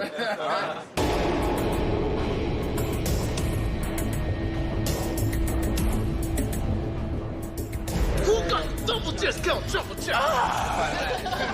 I'm not a bowler, but I know how to bowl. You grab a ball and you roll it down the lane, keeping it in between the lanes. This isn't rocket science.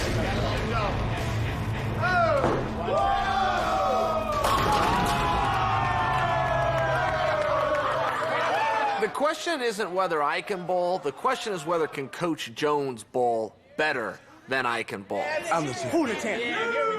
I'm listening. Who got the belt? Who got the belt?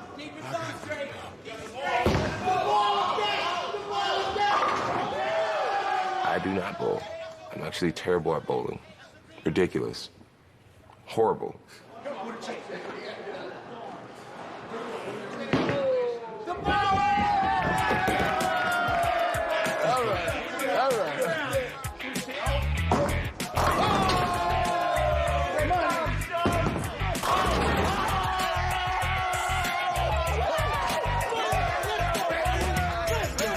Let's go, baby.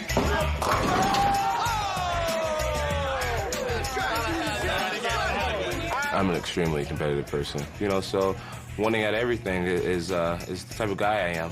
You know, so him, Jones. Uh-oh. Here we go. Straight down. Look at one track. Yes!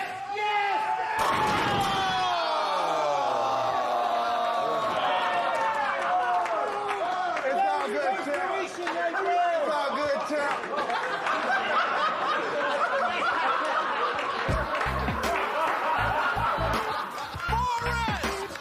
So just got the upper hand on me at something.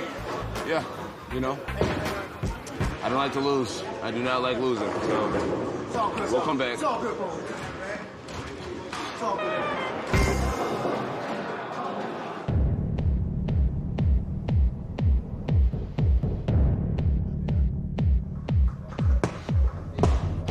All right, gentlemen, we're here for another weigh-in. We'll start this time over here. We'll start with Mr. Troing. Thor's like a silent killer. He's like installing fear in a lot of the people because people don't know what he is. They say, "Oh, what's Thor good at?" And we just say everything. 186. Thank you. Now the other side, Mr. Salmon. Josh's confidence is always high. It doesn't really matter if he's going into a fight or if he's going in to just have dinner. Josh is Josh's biggest fan. So, you know, going into the fight, I think his confidence is high, and we're all confident for him, so I think that's a good thing. 185. Thank you. I believe it's going to be a hell of a fight. I know Josh is probably picked to be one of their toughest guys over on Team Jones, and Thor, he's a stud. I know what Josh is capable of doing, and he's very well-rounded, but I don't know what Thor's going to come out with. He's the mystery. So I think it's going to be the most intriguing fight of the season.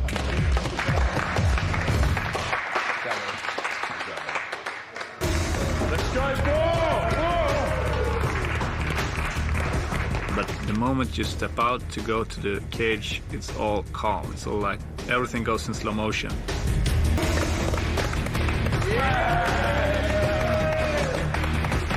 A quote that I like is that, you know, great moments, you know, are the product of great preparation. Miller Lite. It's not just a good time, it's Miller time.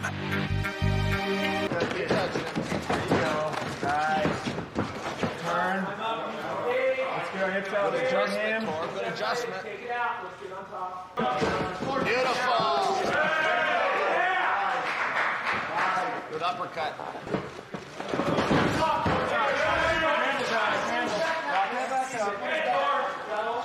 Sweet back.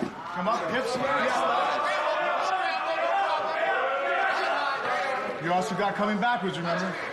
Okay, there you go. There you go. Keep doing it. Keep doing it. There you go. Good job.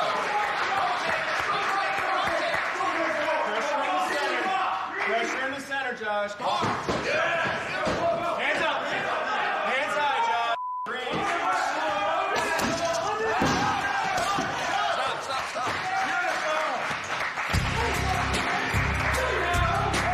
Stop. You got time. You got time. There you go, Saman. Beautiful, Josh. Winner by TKO, Joshua Saman.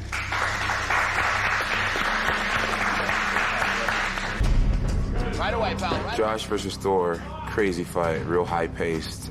Love how Josh just went out there and took control of the fight right away. Nice.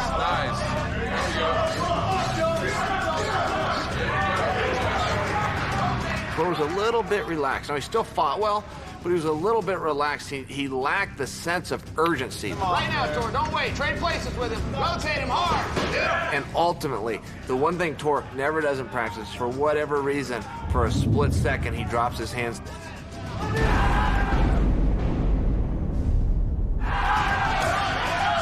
Stop. And Josh capitalized. It was a great shot. It was a clean, straight right and sealed the deal, so it's great. Great to have the ball back in our court. $5,000. Yeah, baby. Overall, I'm very happy with the fight. I'm very happy with myself. It went pretty much according to plan. What did I do wrong? Anything, guys? I didn't see much, man. I definitely think that if there was anybody on the other team that was itching to fight me, I don't think there is anymore. And now, at this point, I think that I'm the #1 seed in the house. Dinner tonight? Oh, yeah, man.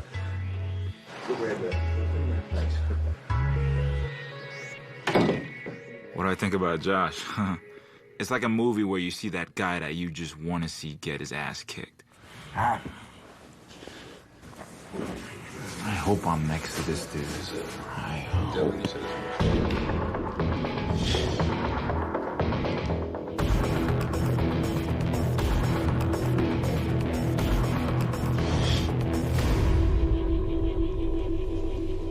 Thor, keep your head up. You fought hard. For our next pick, we're going to have Clint Hester. Clint is our #1 pick, and he's our next fight. And, you know, he's the #1 pick for a reason. We're really confident in him. Versus Jimmy.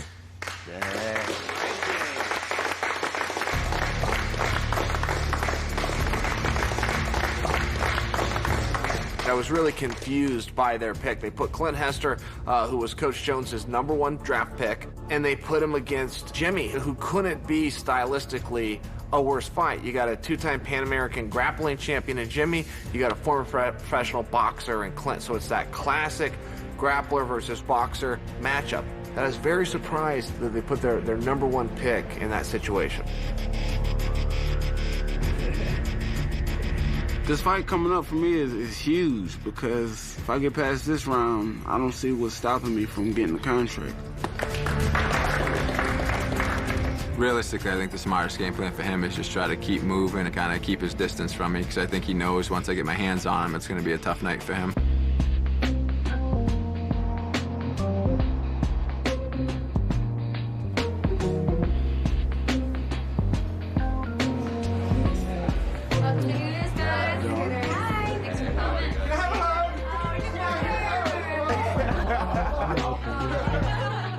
We're down here at Hooters Clint in Las Vegas. We're just putting the competition on hold for a little bit, coming out to relax. Why is this man smiling?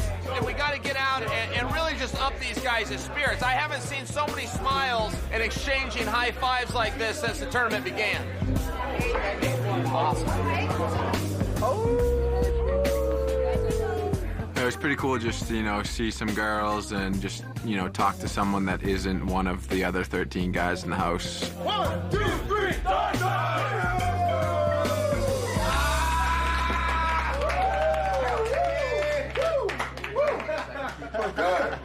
Ready for another one.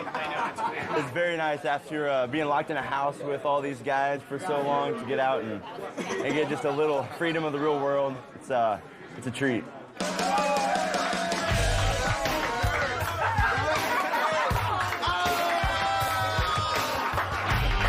Right now we're at Hooters. We're having a little relaxed time and, enjoying the facility. Next thing I know, I look over my shoulder and I see Gilbert Smith in women's clothing. That's Gilbert Smith for you, ladies and gentlemen. Hooters was awesome. I was being goofy. That was the best. I think it gave everybody a laugh.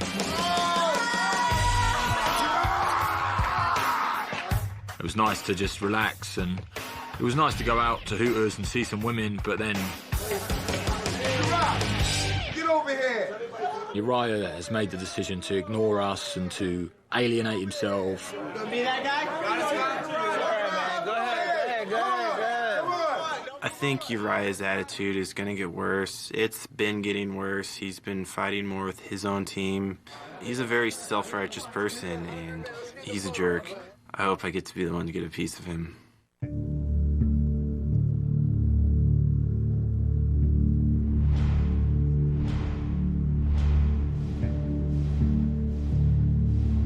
And I know that there's a lot of stuff going on. There's a lot of distractions. But a non-quiet mind is like traffic. You just can't stop it. It just keeps going and going and going. I didn't get much sleep last night. Just a lot going on in my mind, and probably sleeping maybe 3 hours properly because I keep waking up back and forth. I'm thinking constantly about fighting, and there's nothing else in my head but fighting. So, I'm just having a little trouble with that. And I want your mind to be a still point. Uriah, he's probably one of the hardest guys on himself in the entire house. He works incredibly hard, and we have to talk to him a lot about you have to take time off. Peace, tranquility, and at rest. I want this so bad where you don't think about anything else. You hardly get sleep sometimes, and stuff will just mess with you. So it's a constant battle to fight yourself. Focus on your breathing. Thanks, Coach. Appreciate it.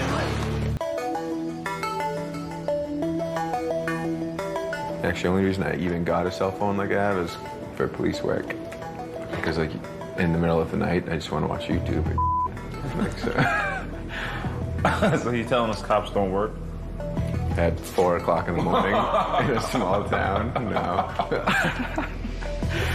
I grew up in Methuen, Massachusetts, in a small cul-de-sac area. I had good family. My parents kept close eye on us as kids. So fighting on the streets and all that kind of crap, it was never something that I grew up with at all. I went to school for criminal justice. When I got out of college, I just dove right into my police career. We got pulled over once. Did they pat you down and search you and all that stuff? Yeah, they did all that. I'm guessing it was Harlem.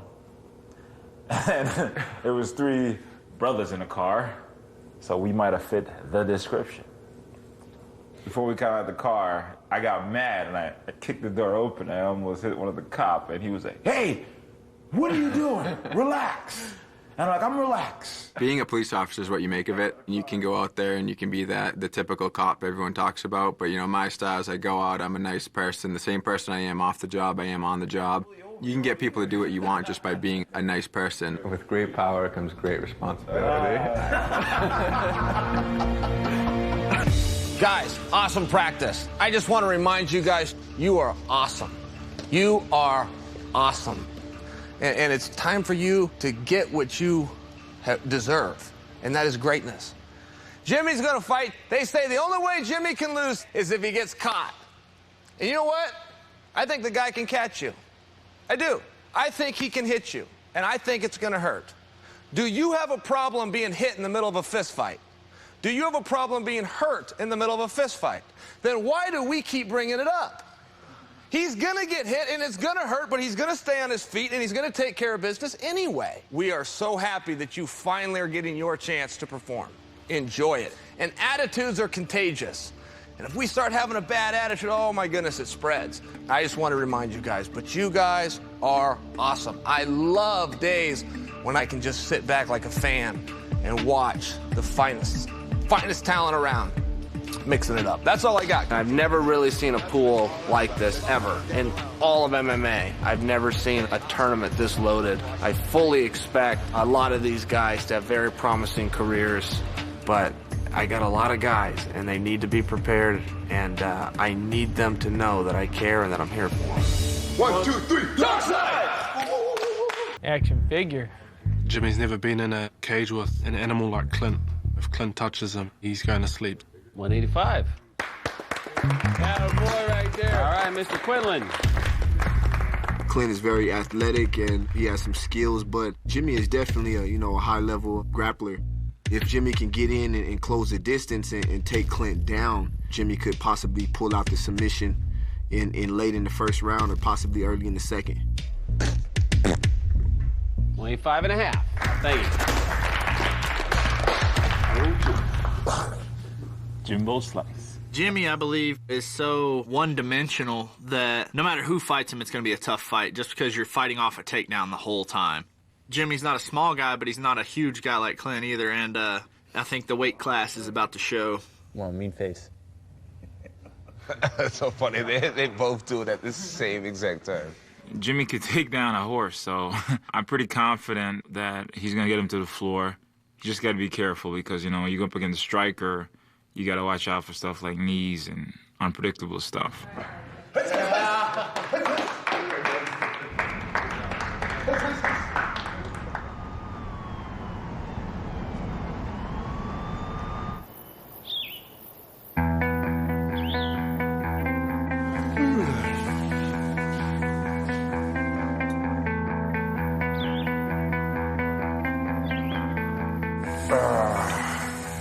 Clint, did you use a bowl today that had my name on it with a note from Luke? Luke alleges you cleaned a bowl and left it there for me. It was on top of a pad. What bowl? And if you use that bowl, I'm going to fight you today. Well, I didn't mean to, bro. I mean... All right, then it's on. 4 o'clock. Monkey bars, be there. Yeah. I like Clint a lot. He's a great guy. Even me and him right now, we're about to fight each other. And we both realize that there's no reason to walk around mean-mugging each other and acting like tough guys. Nobody's on Jimmy's side today. Team Jimmy is a one-man marching band. Jimmy is very unreadable. A lot of people don't get along with him. They say he's a prick, but, I love his sense of humor, his personality. Now me and Clint are going to get in a fight today because of you. I think he's pretty relaxed. I know I'm relaxed, so it's going to be a great fight.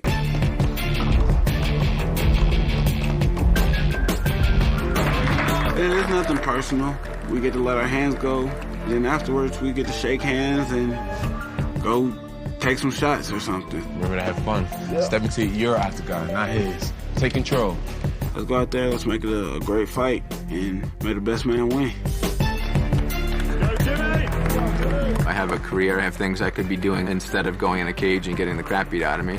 When I step in the cage, I'm just doing it because I genuinely like doing it. But to have anything other than my hand raised at the end of the fight would just be unsatisfactory to me. It's something that I need to have happen. This tale of the tape is brought to you by Miller Lite. It's not just a good time, it's Miller time. Fight! Push him up, Jimmy. There you go. You know what to do, Jimmy. You know what to do from there. Yes, Jimmy. There you go. Get him down, Jimmy. Get him down. Be patient now. Now, Jimmy, just stay heavy on your hips, like you have it. Drop your hip a little bit. Drop your hip a little bit. Stay low. Stay low. Keep pushing. Wrestle with him. Wrestle with him. Good job. Down again. Keep that. That's it. That's it. No problem, Jimmy. No problem. Wrestle with him. No problem. Inside that ankle. Yep, inside that. That's right. Keep it there. Circle, Jimmy, circle. There we go. He's back, Jimmy, he's back. Switch here. Punch. Keep wrestling with him, pal. You're doing fine. Just keep wrestling.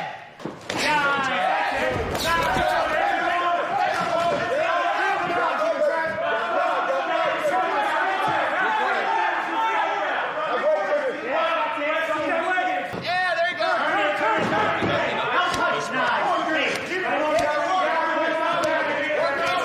Don't wait. Hang out. Right there. Switch him. No takedown. That's it.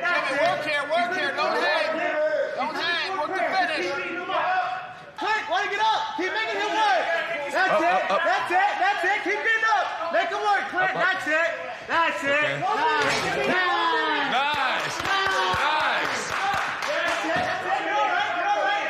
Now score, pal. Way to work. Nice.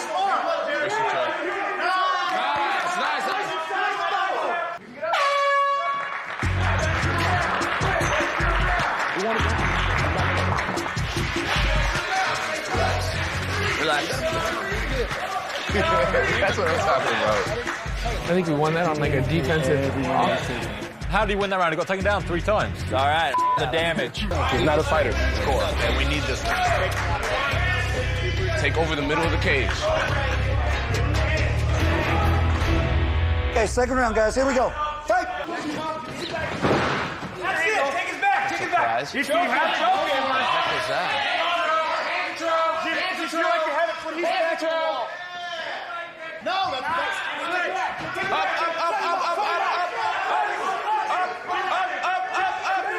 Keep moving, Clint. Jimmy, he has to get out. You don't have to do anything.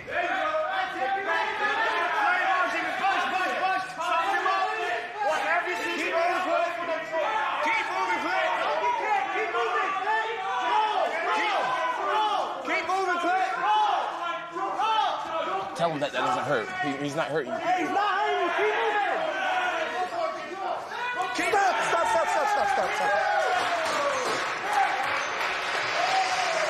Stop. Clint versus Jimmy. Lots of takedowns. Sit down. Here we go. Here you go. Outstanding.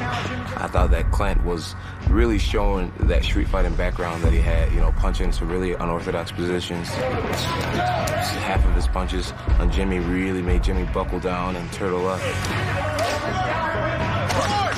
Come on. Clint Hester was able to generate power and force from the oddest of positions that are sending a sound throughout the arena. Jimmy was really set on grapple, and you gotta mix it up. You gotta get the other guy thinking. And that's what Clint did so well. That made it very close on the judges. I'm not sure who won the round. I tend to lean towards Clint. Okay, second round, guys. Here we go. Second round, so the fight continues. Jimmy's able to pick him up, brings him to the mat. Clint rolls over. Jimmy now has his back.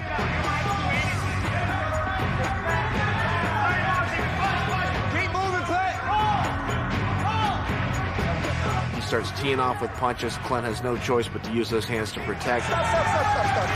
Opens himself up for a choke, and that was the end of the fight. Yeah, he just has to wear it. He didn't actually say a day. Well, Coach Jones and I had a bet over 3 frames of bowling. The bet was that the loser had to wear the other team's jersey to coach a practice. Coach Jones, can I come in here? What's Am I up, buddy? interrupting? What's up, buddy? I got the jersey. Now, there's no tricks. We didn't deface it. We didn't bring you small. We brought you a good, nice looking jersey. Thank you. Going handsome man. Handsome man with a handsome jersey. All right. We're getting out of your hair now. That's extra large, too. Thank you, It's guys. extra large. Thank you, guys. Perfectly timed. Yeah, right. Perfectly right when timed. everything was going so well already. Right. All right. I said, Shelly, extra large for that. It's huge. Just when we ran out of toilet paper. Let's see how it looks on you. No way. That's the last thing I could do right now is put that on.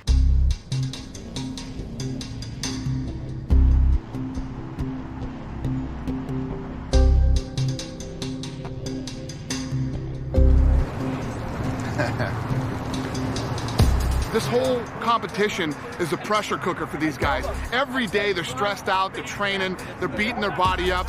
This is the day that they really get to relax and have some fun. They're cheering on their coaches. All right, guys, welcome to Dig This and the Coaches Challenge, which is my favorite part of the season. This is the day that all the pressure is on the coaches and you guys get to kick back and relax.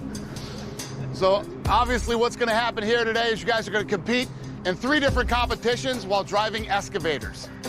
The winning coach will get $10,000, and each fighter on the winning team gets $1,500.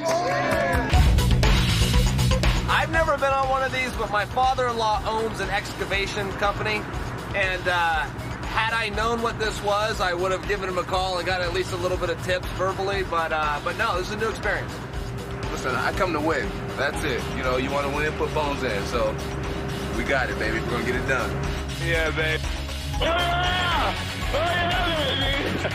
Oh, yeah! Usually every coach's challenge is some type of sports-related, competition. I think this is the first time we've ever done anything like this. It's going to be pretty cool. All right. You guys ready to go? Yep. On your marks. Get set. Go! He's done this before. Yeah. There's no doubt. When we first came out the gate, John was scooping right up and dumping dirt in there. Yeah, baby. And then all of a sudden, John started to fall apart and Chael started to get the hang of it. Chael got bigger scoops of dirt, and he filled up his bucket first, or his dumpster first. Chael must be done. Now, Chael, you're going to go and reach over those tires.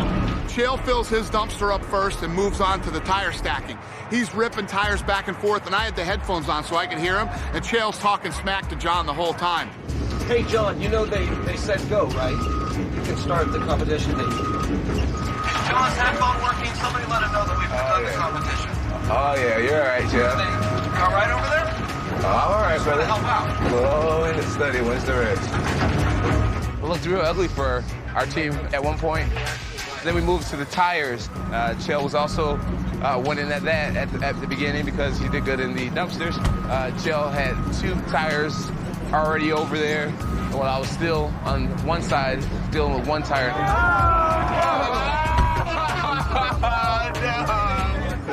No, John, the idea is to pick the tire up. So you want to I'm trying to help. So if you'll pick the tire up, then you can move it. Yeah, all right. The tire thing went really well. I got a really good feel for the thumb. I was moving the tires. I couldn't stack the suckers up. You know, when you release it, you got a balance issue now. It's not just put it in a certain place. And I was so frustrated thinking, I don't know why I can't get this.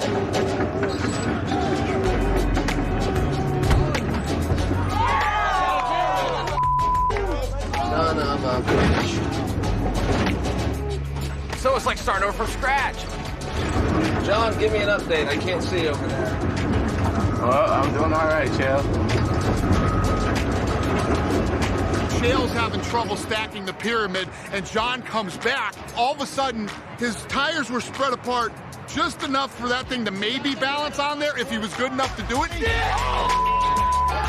Holy! And he comes back and literally sets that thing right on top, builds the pyramid, shoots down, and he's going to win the competition. Todd Jones, bringing it on home. There you go. Chael started off winning, but we caught up on that 3rd tire with precision and just, you know, being patient and calm and relaxed. Let's go, baby! Came to the basketball part of the competition where we pretty much had to pick up a basketball with this million-pound machine. This is tougher than it looks. This is going to be. Look at quick. Oh, he got it! Holy Oh my God. Sorry, guys. He scoops the basketball out. He's got it right over the tire. The ball rolls out. Yeah! Oh my God, that was so close! So Chael gets down there, scoops up his ball. Oh, there it is. Here we go. Oh, man!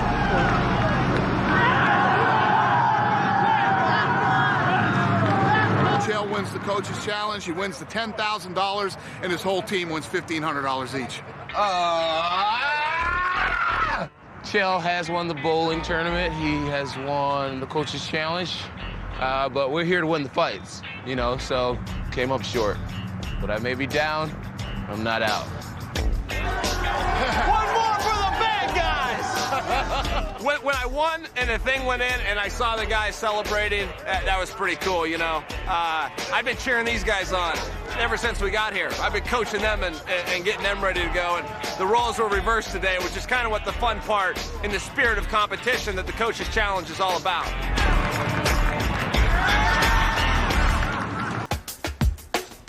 So this season, we're bringing back the wild card. And basically what the wild card is, it's an opportunity for guys who have lost to come back and get back into the competition. John, I think this season, I'm just going to let the coaches figure it out on their own. What's up, buddy? How are you? DW. Doing good, So, man. normally, every season, when we do the wild card, I pick it. This season, I'm going to let you guys pick it. So you guys get together and you decide, because you guys are 2-2 right now. From Team Sonnen, we got Kevin Casey and Zach Cummings. And from Team Jones, we got Bubba McDaniel and Clint Hester. So all four of those guys, it's interesting because you got 2-2, and those are the four guys that are eligible. And I'm going to leave it up to the coaches and see what they decide.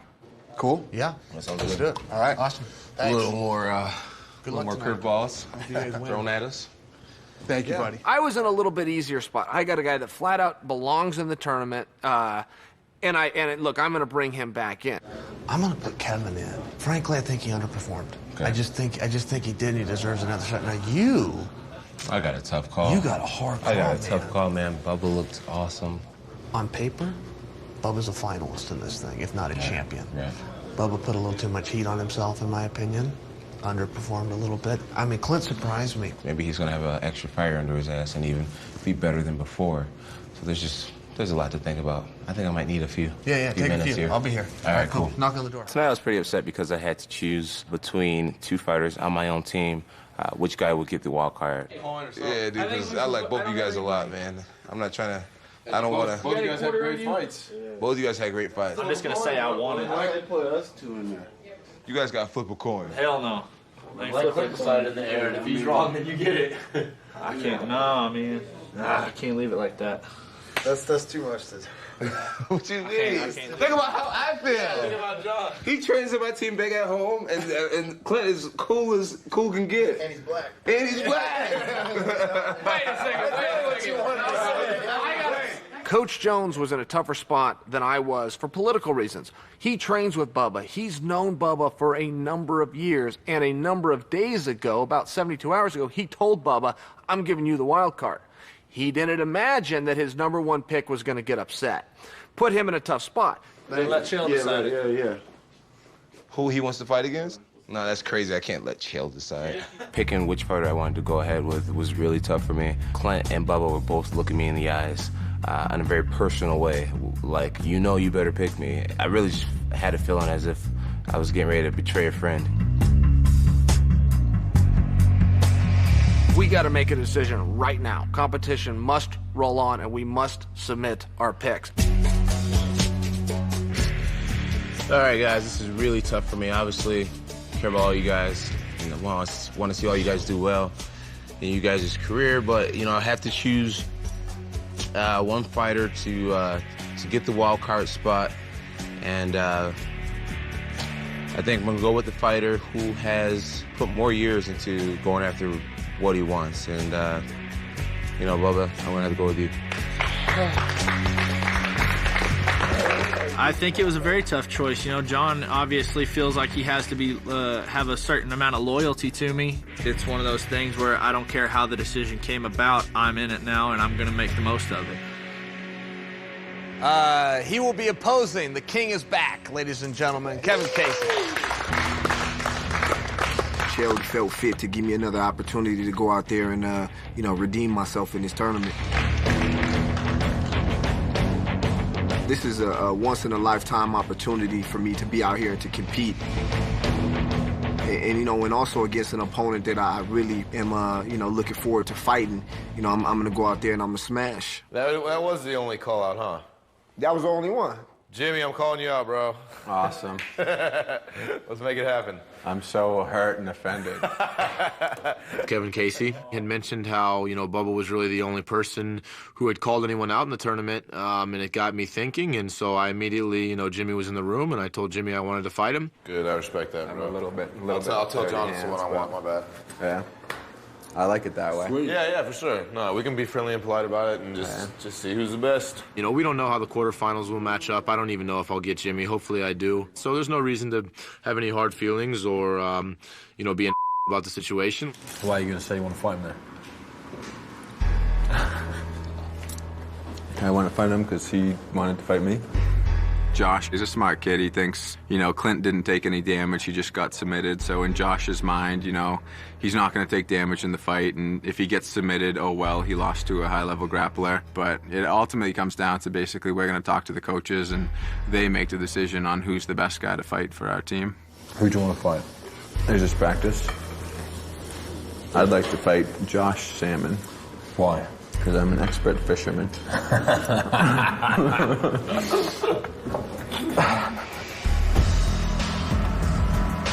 You're right, you definitely asking for Josh. Yeah, I hope I get to fight Josh. I hope. For next round, you know, I'm looking at Josh. I just want to beat his ass. Let's go, let's get it going, let's get on. Breathing. Come on, Rachel. Go, go, go, go, go, go. What we had in mind was him and Josh, you and Colin. Josh is a matchup that I'd like that matchup, but Uriah seems to really be kind of gunning for Josh. Honestly, I'd rather see Uriah fight Josh because I think he'd just beat the piss out of him. Yeah, Josh is definitely big into the maneuvering and getting the best match. Sure. I looked at it like that too. I'm like, you know what? He's probably trying to take easy fights. Sure. He thinks to kind of. Because, you know, I kind of, it made me kind of. You know, it's tough to sell until Bubba and King, that fight happens, and we have a better idea of who's up there to take the fight with. I'm going home and telling Josh that I got outbid for him. Yeah. Yeah. Well, happy Thanksgiving, man. I appreciate it. Overall, it was a fun day where everyone kind of got together and there was no teams. It was kind of just everyone hanging out. Guys, thank you for letting Coach Jones and I be part of your guys' experience. And we've really had a lot of fun getting to know everybody, and it really doesn't matter what color shirt you wear. This is a competition for you guys. There will only be one Ultimate Fighter, but we will do everything in our power to make sure each one of you is a UFC fighter. And John, to you, it has been a sheer disappointment getting to find out what a nice gentleman you are. I had you all wrong. It kills and pains me, and I truly mean that. Our competition will be based on competition, not animosity, and that is not my style. But unfortunately, that's where we're at. But for everybody, you guys are awesome. Happy Thanksgiving, everybody. Thank you, Joe. You know, he's made some pretty rude comments in the past and insulted a lot of people, and I guess he's sick of being the bad guy. But it definitely did not change anything between me and Chael or turn any corner. My goal is definitely to beat him up in the worst way possible. I hope you guys aren't expecting me to give a speech. It is Thanksgiving, and, you know, I'm pissed off. Damn it, y'all killed the mashed potatoes, man. I'm pissed about that. Damn. Sitting around watching other people eat and then complain about, oh, I wanted more of that and you guys ate it. Go yourself, okay? I just would love to be eating right now, you know? I ain't never make weight 3 times in 4 weeks, and you want to cry about being extra fat? You. That was a pretty good fight, Coach. I think Jimmy's still going to ask for me, but he said someone else on the team wants to fight me. I imagine it's probably Uriah. Yeah, I was going to say, it's got to be Uriah. It's not going to be Luke. There's some talk in the house, I guess. that I was scared of Uriah. You know, Uriah is a fight that I don't care. I'll fight Uriah. I'll try to knock Uriah out just like he'll try to knock me out. But that's a fight where, you know, you're going to be going into the later fights with some bumps and bruises and considering injuries that I already have. So you have to fight smart and you have to choose your fight smart. And, you know, that's what I'm trying to do. So are you gonna ask for Uriah when you go in there, Colin? Yeah, I guess. Yeah, I think if you ask for Uriah and Jimmy and I still ask for each other, then... He says that he'll go in there and be like, I want Josh. I've been planning this since day He's so one. hurt right now. Easy pickings.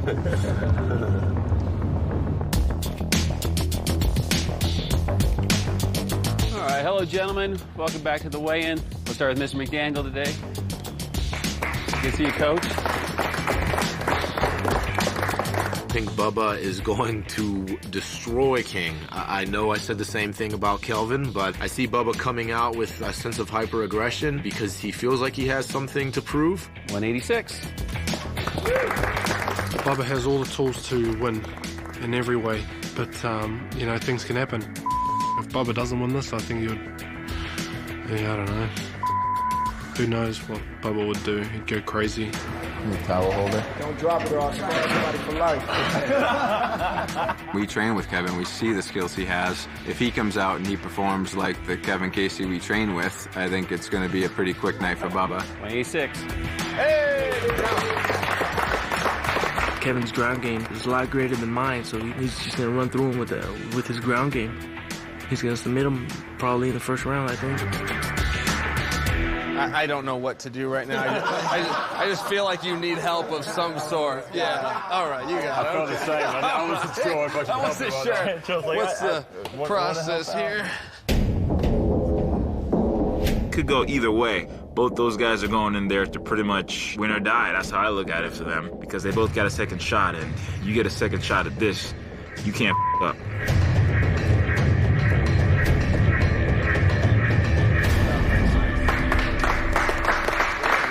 Good job making weight. You're excellent at that. It's just me getting in there and performing. You know, there's nothing left to do but perform.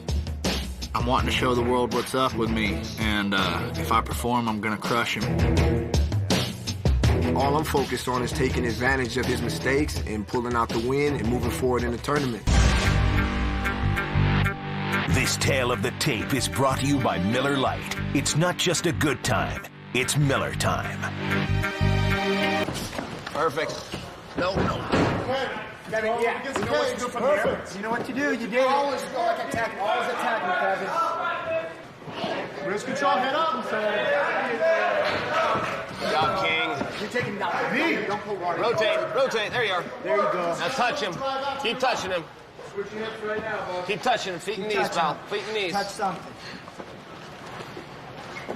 Feet and knees. Feet and knees. Get him down, Kevin. There you go. There you go.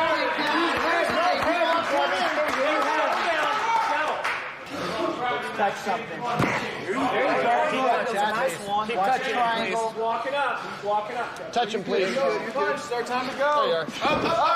Up. Keep him down. Keep him down. Beautiful, Kevin. Beautiful. All the way up. Right here. Hit to the fence. Don't give up position. Don't give up position. Not enough time. Kev, keep him on the fence. Take him down again. Look for the Keep him here. Keep him here. Go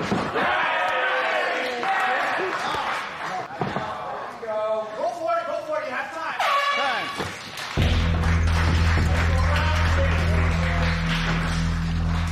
You here? Look, eliminate that round. It's your round. Welcome back, King. Welcome back. Here we go. Yours on now, King. Push that pace, King. All right, second round, gentlemen. Bring it on. Lift the knee, pal. It'll score. Just lift it. You gotta work. Don't let him work. There you go. Yes. Do it again. You're not got a mouthpiece. Go again. Kevin, if he pushers up again, you know what to do. Control that. Go for it again. Nice. Square back. Give me 2 minutes. Yes. 30 seconds. 30 seconds, Kevin. Stay ready for a third, guys. Stay ready.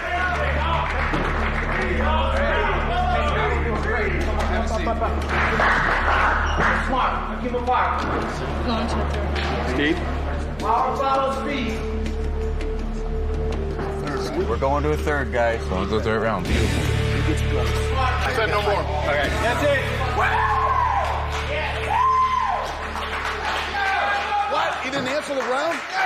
Back in, baby! He quit? Back in it! He quit? Good job, baby. All right. That's crazy. I ain't gonna break so easy. I heard y'all saying I'm gonna break. I ain't gonna break. Don't ever tell me I'm gonna break. Does that count as a finish? Good question. Yeah, we'll give it to you.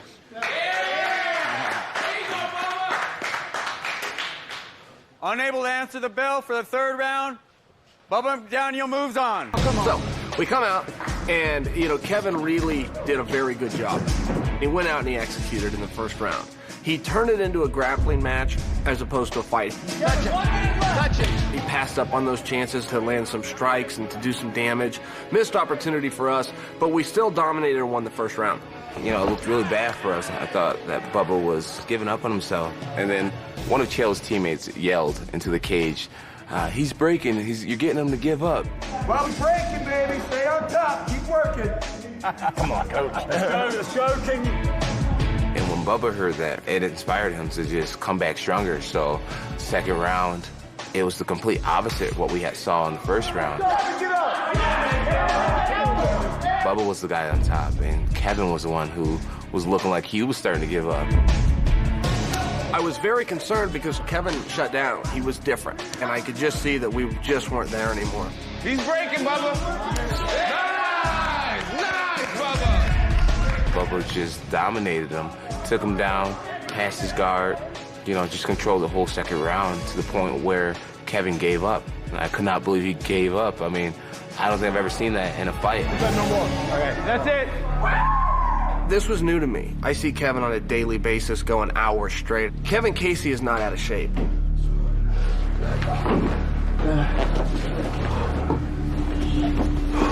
I felt great in the first round, and about mid-second round, I felt my body starting to go down. In 2010, I had a similar situation where I had kidney failure during the fight, so, it kind of happened to me again. I really didn't want to leave in the ambulance and have that kind of look, but, it was necessary for the situation.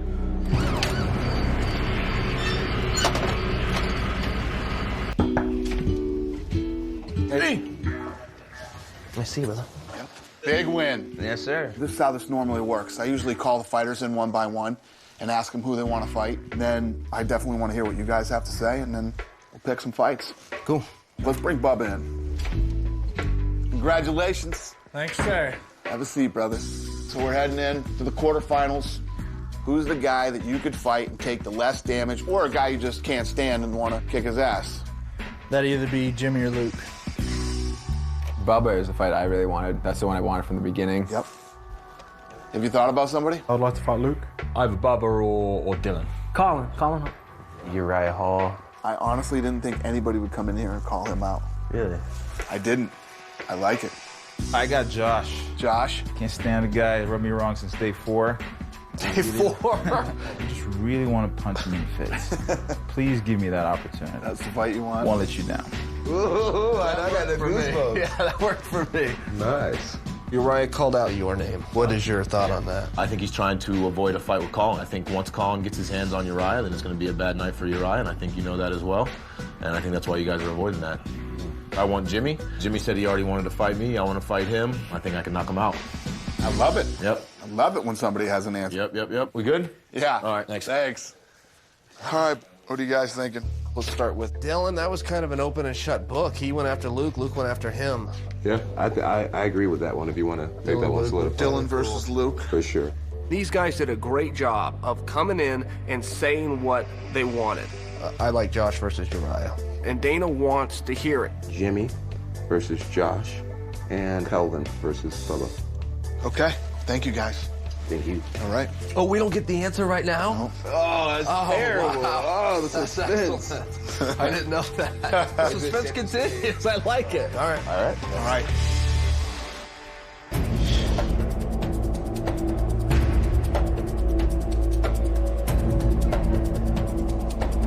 right, congratulations to all of you that made it to the quarterfinals. Heard who you wanted to fight and what you wanted to do, talk to your coaches, and the first fight will be Colin versus Kelvin.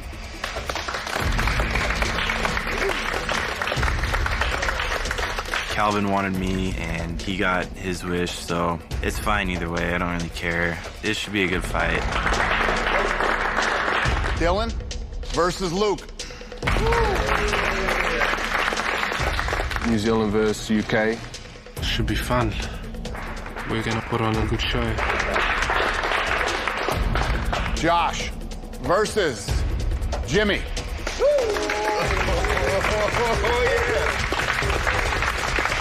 It's good that I got Jimmy. He's the one that I was hoping for from the beginning of the tournament. I think that his style matches up well against mine. You know, he's pretty well-rounded, so I like the matchup, but it's still one that you got to be careful everywhere.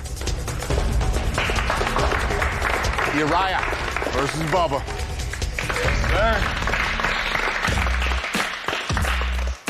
I wanted Josh, but everything was just twisted around, and we all had this Scooby-Doo look on our face like, It was kind of like watching a bad movie play out. I was like, what the hell just happened? I didn't even put Uriah on my list of guys that I wanted to fight. I'll be damned if that ain't who I'm fighting, you know? But I'm here to beat everybody, you know? Just gonna go out and do my thing. Congratulations, guys. Have a good night. All right, gentlemen. I'm feeling pretty good about the matchups. I think we're gonna kill them. And you can do the same. And you can do the same. I'm just kind of pissed off about that one. Why don't you know that? Well, I just, like I say, it's in my head. What? It's in my head about that Adam thing. That knockout? Yeah, and it would be in anybody's. You can just see the anguish and the pressure of fighting Uriah on his face. The biggest thing that, you know, we need to do as coaches for Bubba is just really get him believing in his ability. 3 of the 4 other guys, I'm like, I'll fight any of them. And they can't give me one. Come on now. I'm telling you, bro, you're only as good as what you fight against. You're getting ready to elevate. Mm-hmm. Believe it. You never know how good you are. I don't even understand that, where that came from, Bubba and Uriah. Like, no one asked for it, no one mentioned it. Yeah, I was surprised by this, but I think it worked out good for us, really. Well, how's everybody feel with their matchups? I still don't think they think I can box. I'm fighting Colin Hart next. He's a great wrestler, great jiu-jitsu, but I'm going to be looking to use my wrestling to stop his takedowns, and I'm going to do what I'm here to do, which is, you know, win the fight. Gentlemen, may I have your attention, please? We have a special guest today, Miss Ronda Rousey.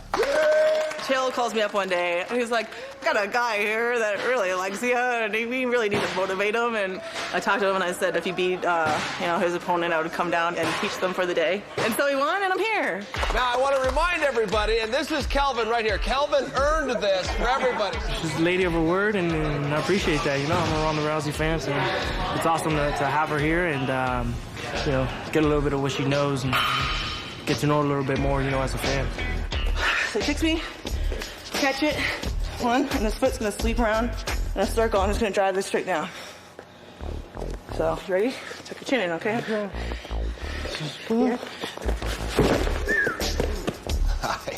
You know, she taught some judo. I don't really do judo, but it was pretty awesome, you know, getting handled by her. Spin. You can do that too. Tuck your hands, and my knee's just open.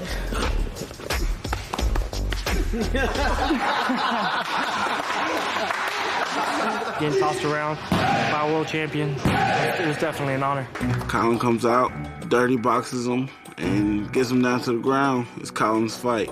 If Kelvin stays away, sticks and moves, and throws heavy shots, it might go Kelvin's way, but I'm sure that fight will go to a 3rd round.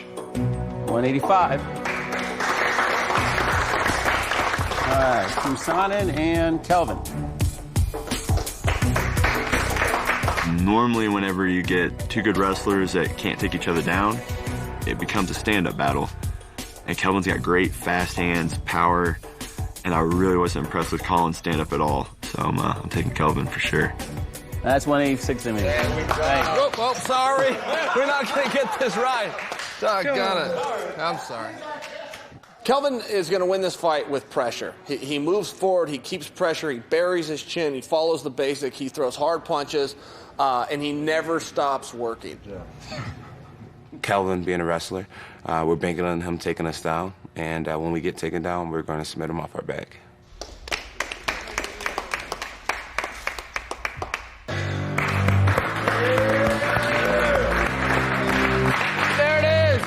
A huge part of staying focused is just walking in the cage and leaving all your fears at the gate and just going into bang. Go, do it!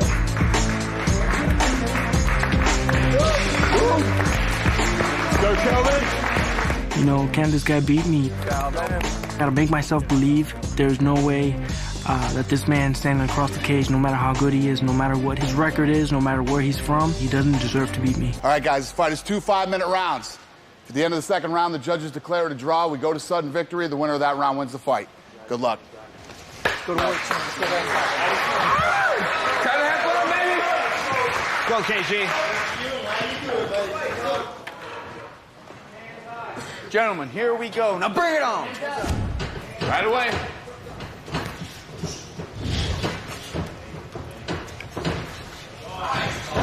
There you go. You got him. You touched him. Get in there.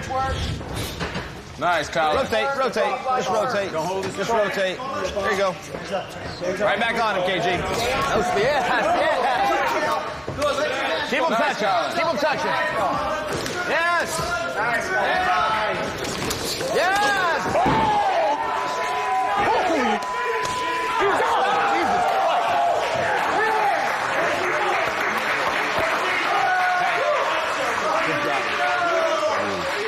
Good. Yeah, you were out, man. You came back too, but he was on you. About her, you got caught in a good exchange, that's all. His leg went out on him. He went down and hit his head, but still wasn't knocked out yet. All right. That was crazy. Your winner by TKO, Calvin Gastelum. Bring it on. Hands up. Colin versus Kelvin. They both came out banging, looking for the knockout. Yes! Yes! Kelvin clips him. Colin literally drops. His head bounced off the canvas. And he's still trying to fight. And then Kelvin jumps on top of him and just finishes the fight. I mean, just a brutal, vicious knockout. Yes!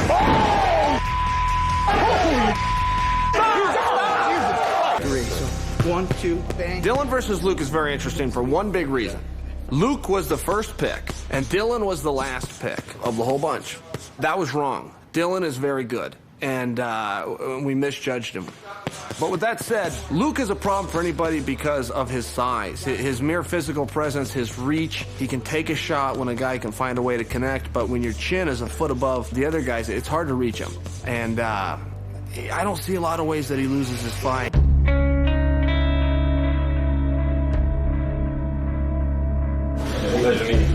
Mike, you're looking lean, man. I'm trying to stay lean. You know, when you get 40, it's rough. You gain weight by looking at food. I'm a huge Tyson fan, obviously. Everyone in the sport of fighting is. And I was warming up today and Mike Tyson walked in. You don't get that every day, and this competition has given me that, which is great. Hey, Mike. Nice to meet you, man. Unbelievable, man. I mean, who isn't a Mike Tyson fan? I remember when I was a little kid, the only time my mum would let me stay up late was to watch a Mike Tyson fight. Good luck. All right, thank you. And now he is going to be in cage side for my fight. Yeah, unbelievable. I know I go on about it, but everything I do here is for my family, my kids, and my beautiful kids. And on the flip side, there's a drive inside me that can't quit. I hope he comes and brings the best version of himself so I can test myself against some real opposition. I can see this fight going 3 rounds. You're good, man. I can see it being a tough, tough battle, but I know I'm going to win. Let's go, Kiwi. There it is. There it is. Nice. Pass right away. Watch the triangle. There it is. Elbows too. Oh!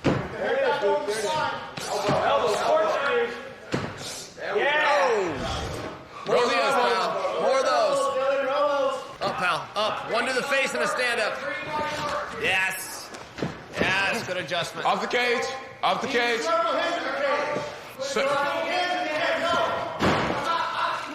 There it is. Tight. Hips down. Hips down. Halfway through. Good, Luke. All the way up, pal. Breathe. All the way up, buddy. Breathe right there. Breathe right here. Yep. Score some points here, buddy. Score some points. Yeah, that's it. Stay relaxed. Score points. You're winning. Good job. Nice. Again, Dylan. Look to hurt, Dylan. Roll the elbows now, Dylan. Roll the elbows, Dylan. Hey, go work.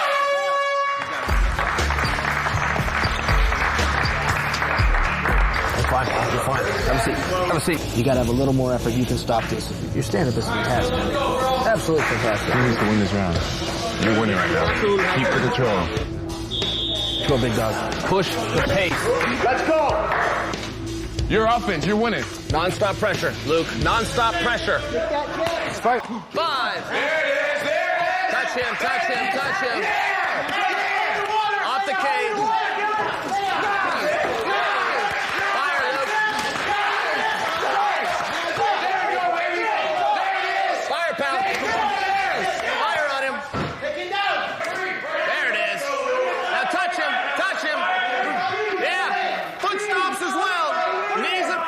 Just touch him. Hey!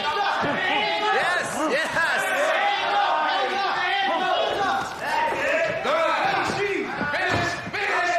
Underhook, right arm.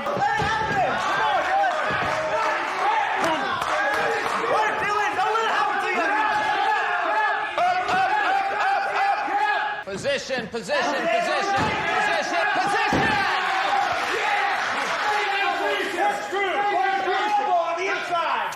Oh, yeah, nice. Doing great, buddy. Stay on top. There we are, all the way. Double. Finish. That's it.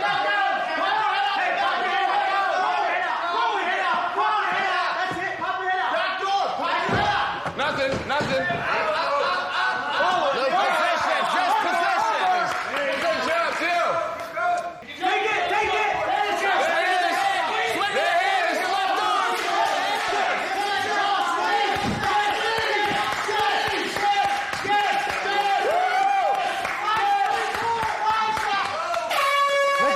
Let go.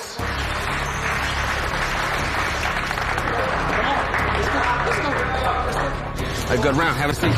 Nice job, Dylan. You won, baby. Good job. Plan for one more. Let me get you drink. Focus on recovery, just in case. Breathe and relax. Nice and relaxed. Okay, guys, it's going to be a third round.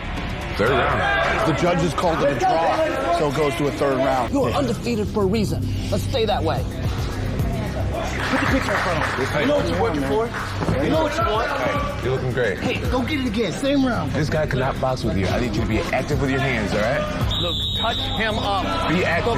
You're winning here. He's still on the stool. Touch him up. He's still on the stool. Touch him up. Way more He heart. has more heart than him. Here it is. Hey, put some hands on him. Take your kids. It's the pace on him. Go.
Luke versus Dylan, they came out banging. There's no doubt Dylan's a better wrestler and basically tries to keep that top position, but Luke was working from the bottom. He was hitting him with nasty elbows, going for submissions, punching him in the face. It was a lot of back and forth. We are so proud of Luke's performance. Good job! He fought an outstanding fight. So did his opponent. Dylan took some elbows. His face was showing it. He had some cuts, but stood his ground. After the second round, we actually thought that Dylan had done enough and won the fight. Okay, guys, it's going to be a third round. Great judging. When that thing went to a third round, I was actually pretty excited, and I think the judges made the right decision. You know what you're working for? You know what you want? In between rounds 2 and 3, we showed Dylan a picture of his family, and I really think that motivated him. Dylan came out right away, ready to win. That third round is all about how bad do you want this. Dylan came in that third round and said, I'm the guy that wants to go on and win this competition and get into the UFC. And he finished Luke, a guy who I honestly thought was going to win this fight. One day when you're champ of the world, you wouldn't remember that law. And that's just how it is in this business. You know, we have to learn from my experience. I appreciate it, man. Never get discouraged. Never discouraged. Never have a wiser word for a bigger name in the sport. Sorry, exactly, right? I'm so proud of you, man. So proud of you, man. You're gonna do this. You're gonna do this, man.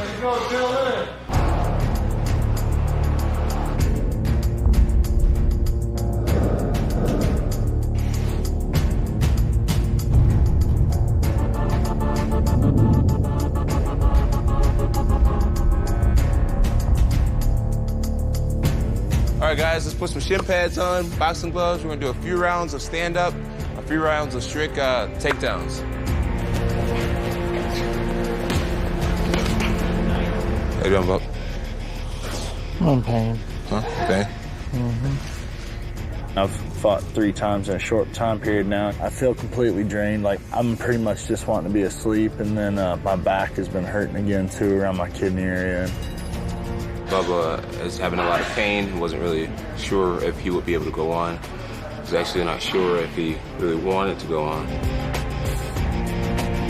This whole process is taking its toll on Bubba. Bubba's stressing his body out because we train twice a day, and it's just wear and tear on your body. So stay ready. Gotta be ready when the time comes. I wanted the wild card spot, and if I get called, I'm gonna be ready.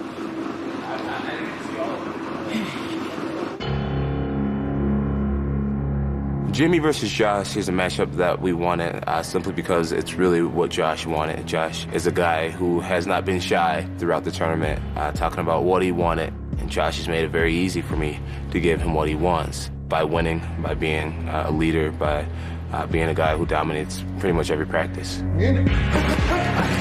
That's one of them.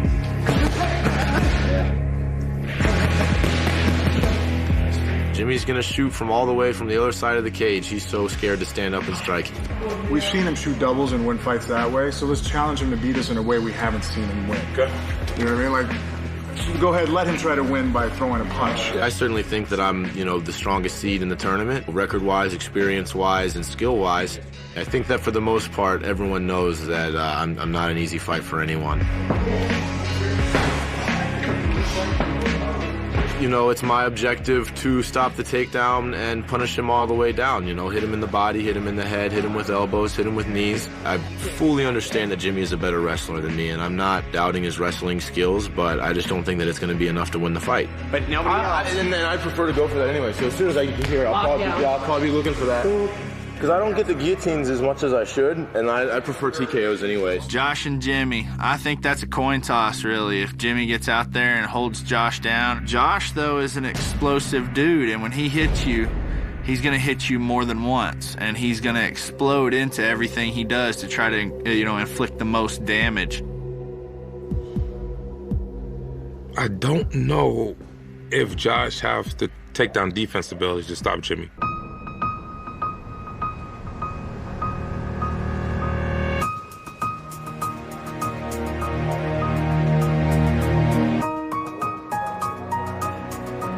So far, fight to get in the house. Won that first round TKO. Second fight, fought Clint Hester. It was definitely a fight that kind of took a lot out of me, a lot of strikes, and took a little bit of a beating in that one. And now in the quarterfinals, I got Josh Salmon. Honestly, I didn't like Jimmy much when we first came in the house. He kind of rubbed me the wrong way. But now, I kind of like him a little bit. But, when the cage door closes and, the bell rings or the ref says, let's get it on or whatever it is it may be, I'm going to hurt him.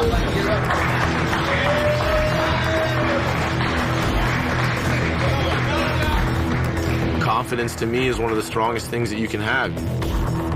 I'm just a very violent and destructive fighter, and you got to really, really be special and be damn good to stop me. Take control. Jimmy's not that person.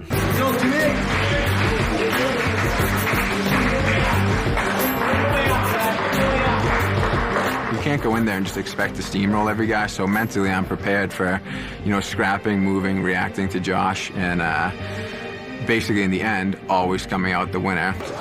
Nice. Keep that pressure. Crosswalk. Here you go. Love it.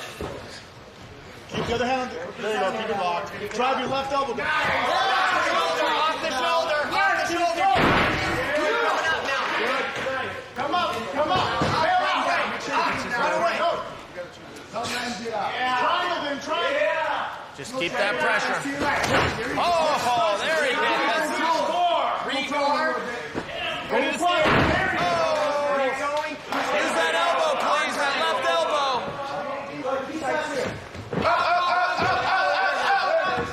Circle, break the clinch.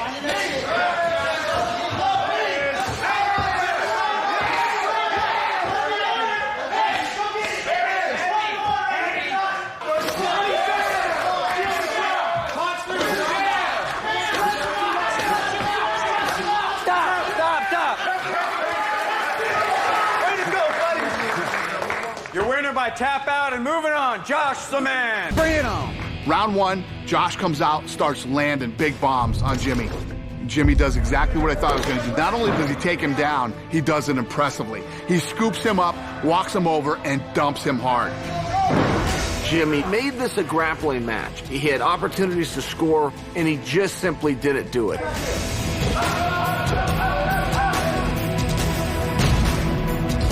He ends up getting his position and just starts dropping those double punches, hitting them.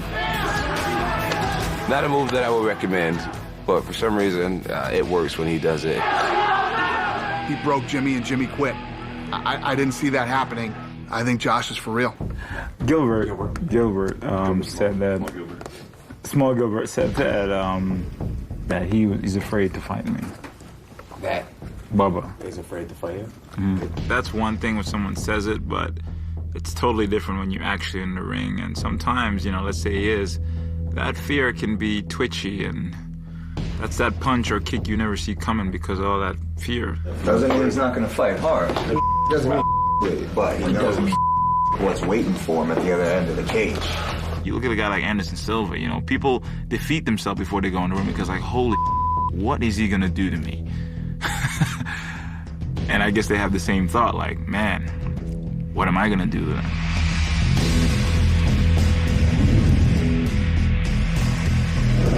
Everybody is starting to size Uriah up, including our own guys. They're starting to see their potential matchup could be in the future. Uriah is the best athlete in the field, and he's the hardest worker. To be a world champion, you only need one of those two things. You either need to be the toughest or you need to be the most talented. He's both.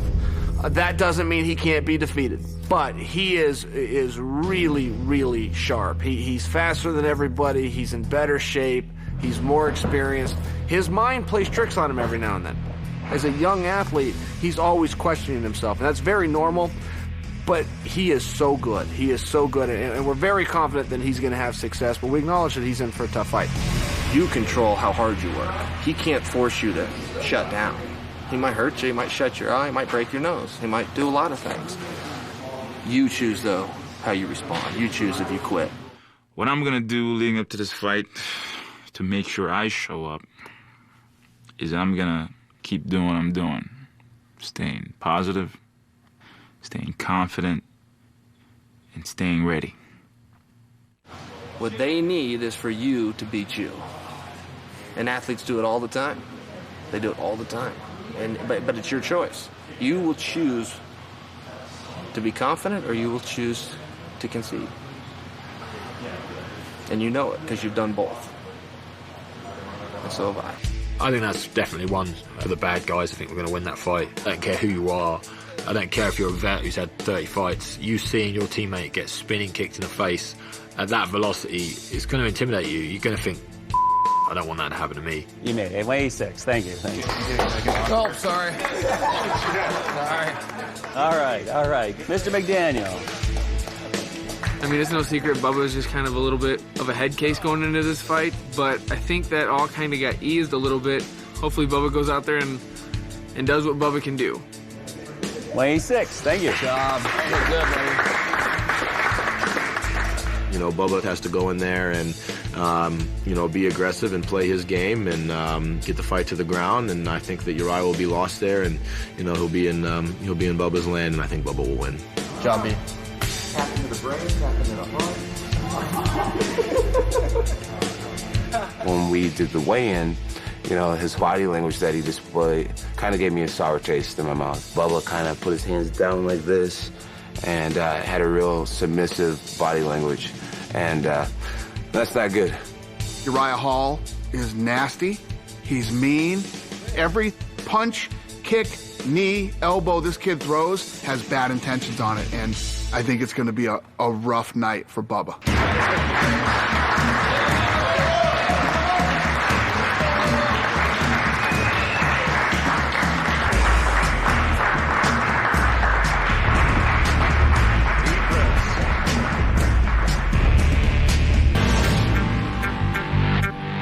This tale of the tape is brought to you by Miller Lite. It's not just a good time, it's Miller time.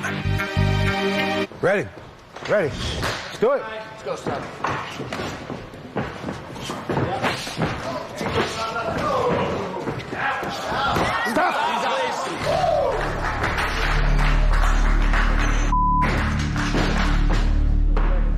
This kid is nasty. You got caught. What's wrong? You're all right. What's wrong? Just stay there for a second. You're all right. Huh? What's What's wrong? Why is my eye up? You got caught. My eye hurts. Dude, I'm telling you, when this guy knocks people out, it's scary in here. He is nasty. What's that? Yeah. All right. You're a contender, Uriah, for the title. I'll tell you now, I spent 5 years in that weight class. You're a contender.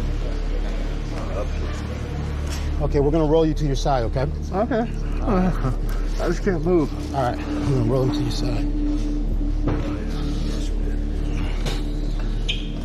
Something's wrong with my eye. Yeah, we're going to work on it right now, brother. No, I mean like inside. Okay. Yeah, it's just cut right.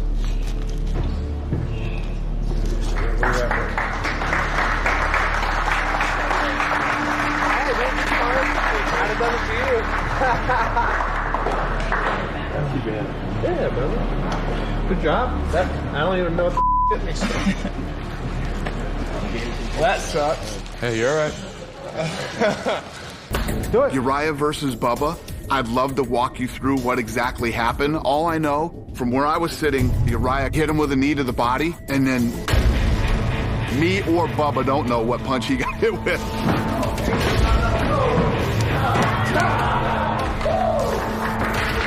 Uriah met him in the middle of the octagon. Caught Bubba with a good straight right punch.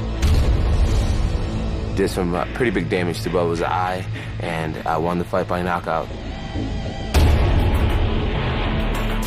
One thing we told Uriah is strike first. Get out there, set the tempo. He's worried about you, everybody is. Strike him first, reinforce that negative affirmation that your opponent has, and do it right away. Uriah did, and about 3 strikes later, that fight was over.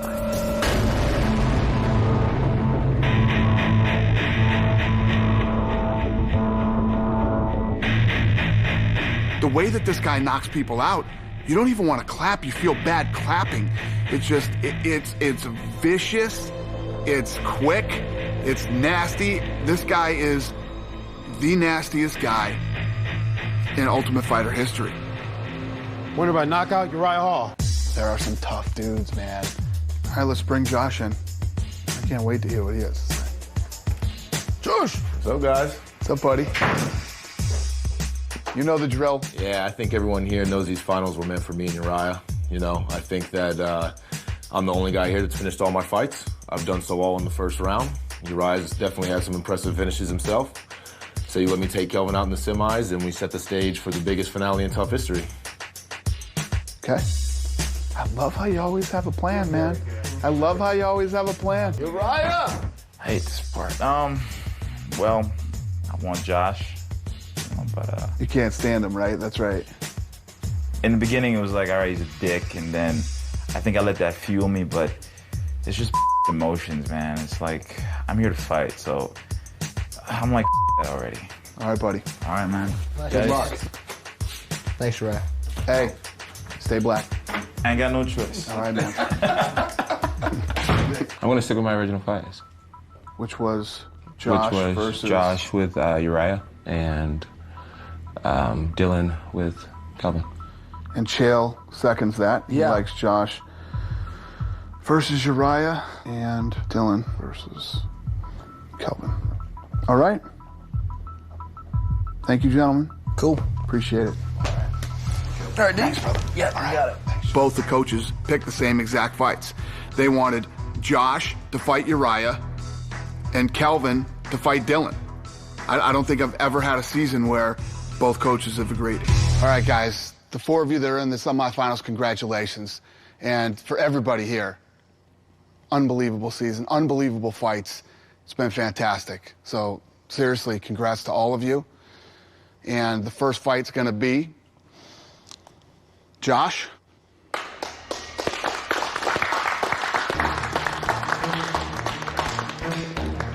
versus Kelvin.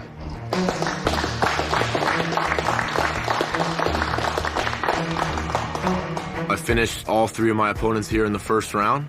Then I plan to keep the streak alive when I fight Kelvin. You know, most fighters aren't able to keep up with my level of output, and I think he will fall victim like the rest have. Obviously, the second fight will be Uriah versus Dylan. I like Dylan. We talk, man, and he's a really, really deep guy. I know for Dylan, man, he's gonna bring heart, because he's that type of fighter. He'll bring his heart out, and I have to bring my heart out too. So I listened to what the coaches had to say. I listened to the fighters, and unfortunately, I disagree with the coaches. My educated guess is I think that Uriah and Josh are probably the best. For the semifinals, I ended up picking Josh versus Kelvin and Uriah versus Dylan. And now we're gonna find out if I'm right or if I'm wrong.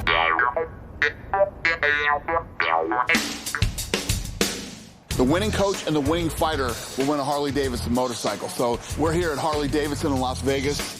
What's up, guys? This is the fun part. Today, you guys are gonna take Harley-Davidson boot camp.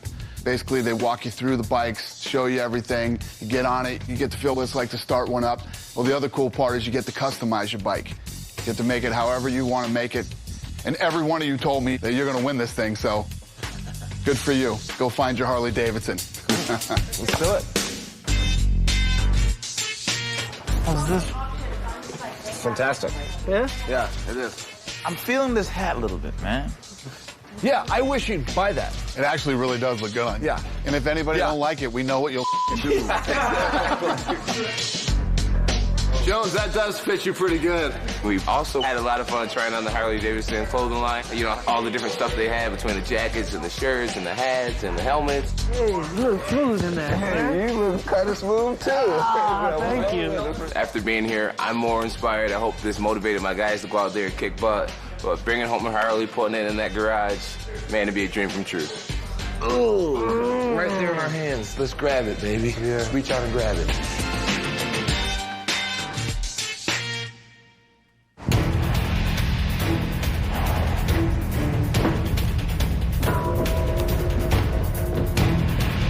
I'm fighting Kelvin in the first fight in the semifinals. As always, I'm confident going into the fight, but there's no way any of us are going to be 100%. In the semifinals, you know, we fought 3 times in the past 5 or 6 weeks, and it takes a toll on everything. I think that plays a big part in who's going to win, is who can handle the pressure and tribulations that this tournament provides for us. Did you carb load a little bit last night? Box of Krispy Kremes. How's this guy? Then he went home, cleaned his diet up a little bit, switched over to brownies, apparently. As he puts it, I'm fueling my body. Fueling my body. That's right. To be in the semifinals, it's pretty surreal. I do try to block all the pressure out and just go out there and have fun. I'm excited to be here, having this opportunity to make my dreams come true. Good luck. All right, I'll see you out there. Yes,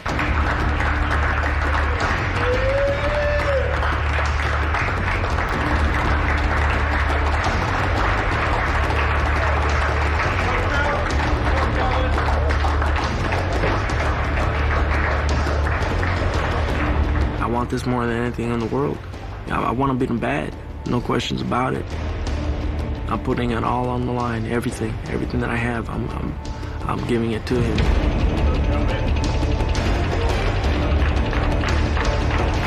I want to be named the youngest Ultimate Fighter winner in history, so I'm coming after it. This tale of the tape is brought to you by Miller Lite. It's not just a good time, it's Miller time.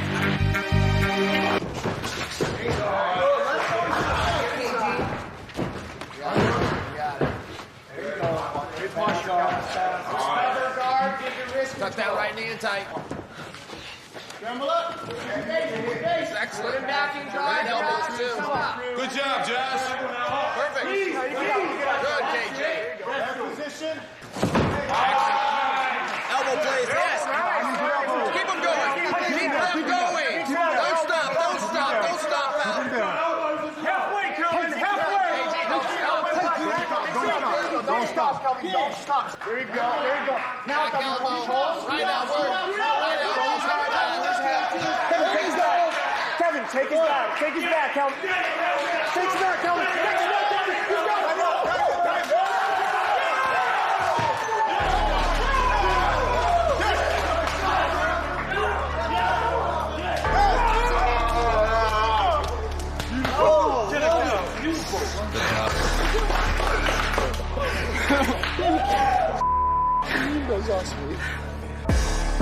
They get in, doors are locked, ref lets them go, boom, bell rings. These guys come out and they just start mixing it up. And there's a tiny bit of a feeling out process, and pretty soon feeling out's over. Now they're in a fight. Josh steps in, he's tagging him. Kelvin gets a body lock, takes him down to the ground. And now Josh works hard on the ground. He's not a master of submissions, but he's excellent at working hard. It was a tough fight to watch. You know, Josh came out confident. I felt as if he was prepared to win.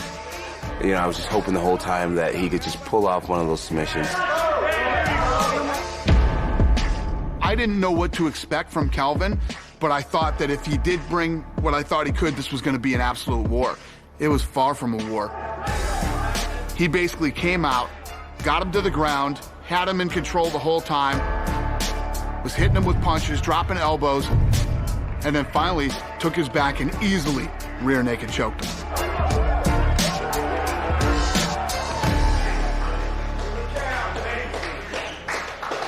Kelvin Gastelum, winner, rear naked choke. Nice. Highlight reel. We all at this point realize how scary and how talented Uriah is. All of us except Uriah. I was in the top 10 of this weight class for 5 years. I've fought these guys, I've studied these guys. Coach and I know everybody in this weight. You can beat them all. All. No exceptions. And I'm not saying that puke's name, but you can beat them all. Right now. Kids sit around and they dream of being that unstoppable video game-like character. You are that guy. This has definitely been the most confident I've ever been in myself. And, you know, someone once says, don't be jealous of nobody, but don't forget what you can do well. And for a long time, you know, I feel like I held myself back as a fighter, and now I feel like it's my time to shine.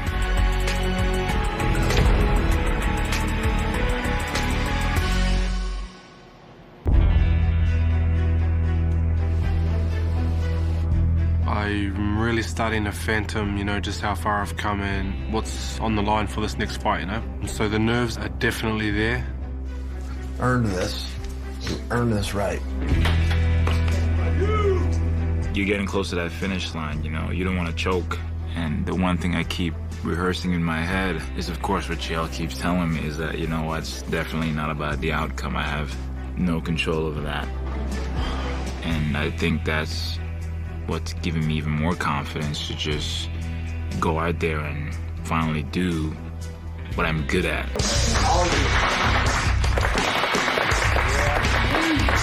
There really is two sides to me, two sides to my personality. There's the real nice, everyday person that you see, and then there's the person who doesn't want to be repressed anymore or bullied, and that person's very dangerous. And when he gets put in that situation, he needs to fight to get out. When I walk out to that cage, I know I'm gonna be scared shitless, but at the same time, I'm just trying to focus on the now. This tale of the tape is brought to you by Miller Lite. It's not just a good time, it's Miller time. Two. Circle pal, circle pal, circle pal. Left or right on the track. There you go. Good. Angle. 5, Nice. changes. 6, 7. Nice. Okay, that's okay. There you are. That's right. Follow that up with a right hand next time. This is beautiful, Hall. Nice. Halfway through, Uriah. On the handshake. Put a 2 or a 3 punch combo together, Uriah. On the handshake. Scored.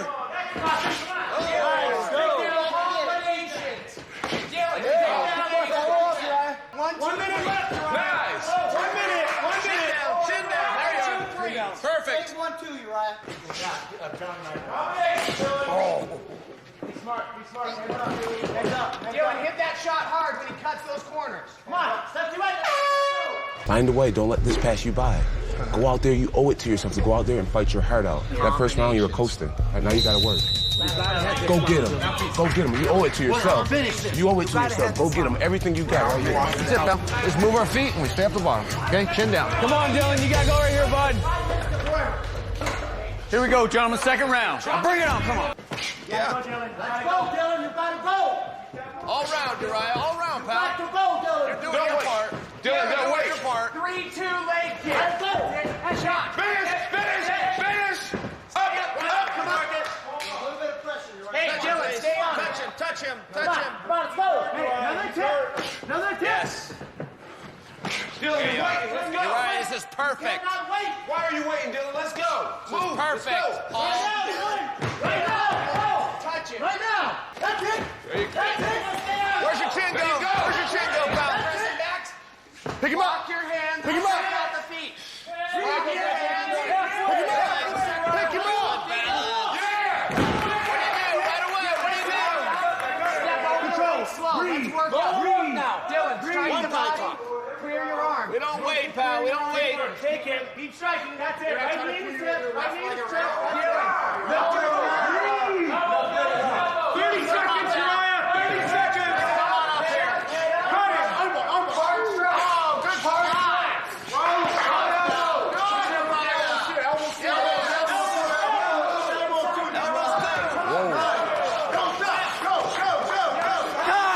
That's it. From the bottom. Holy this guy.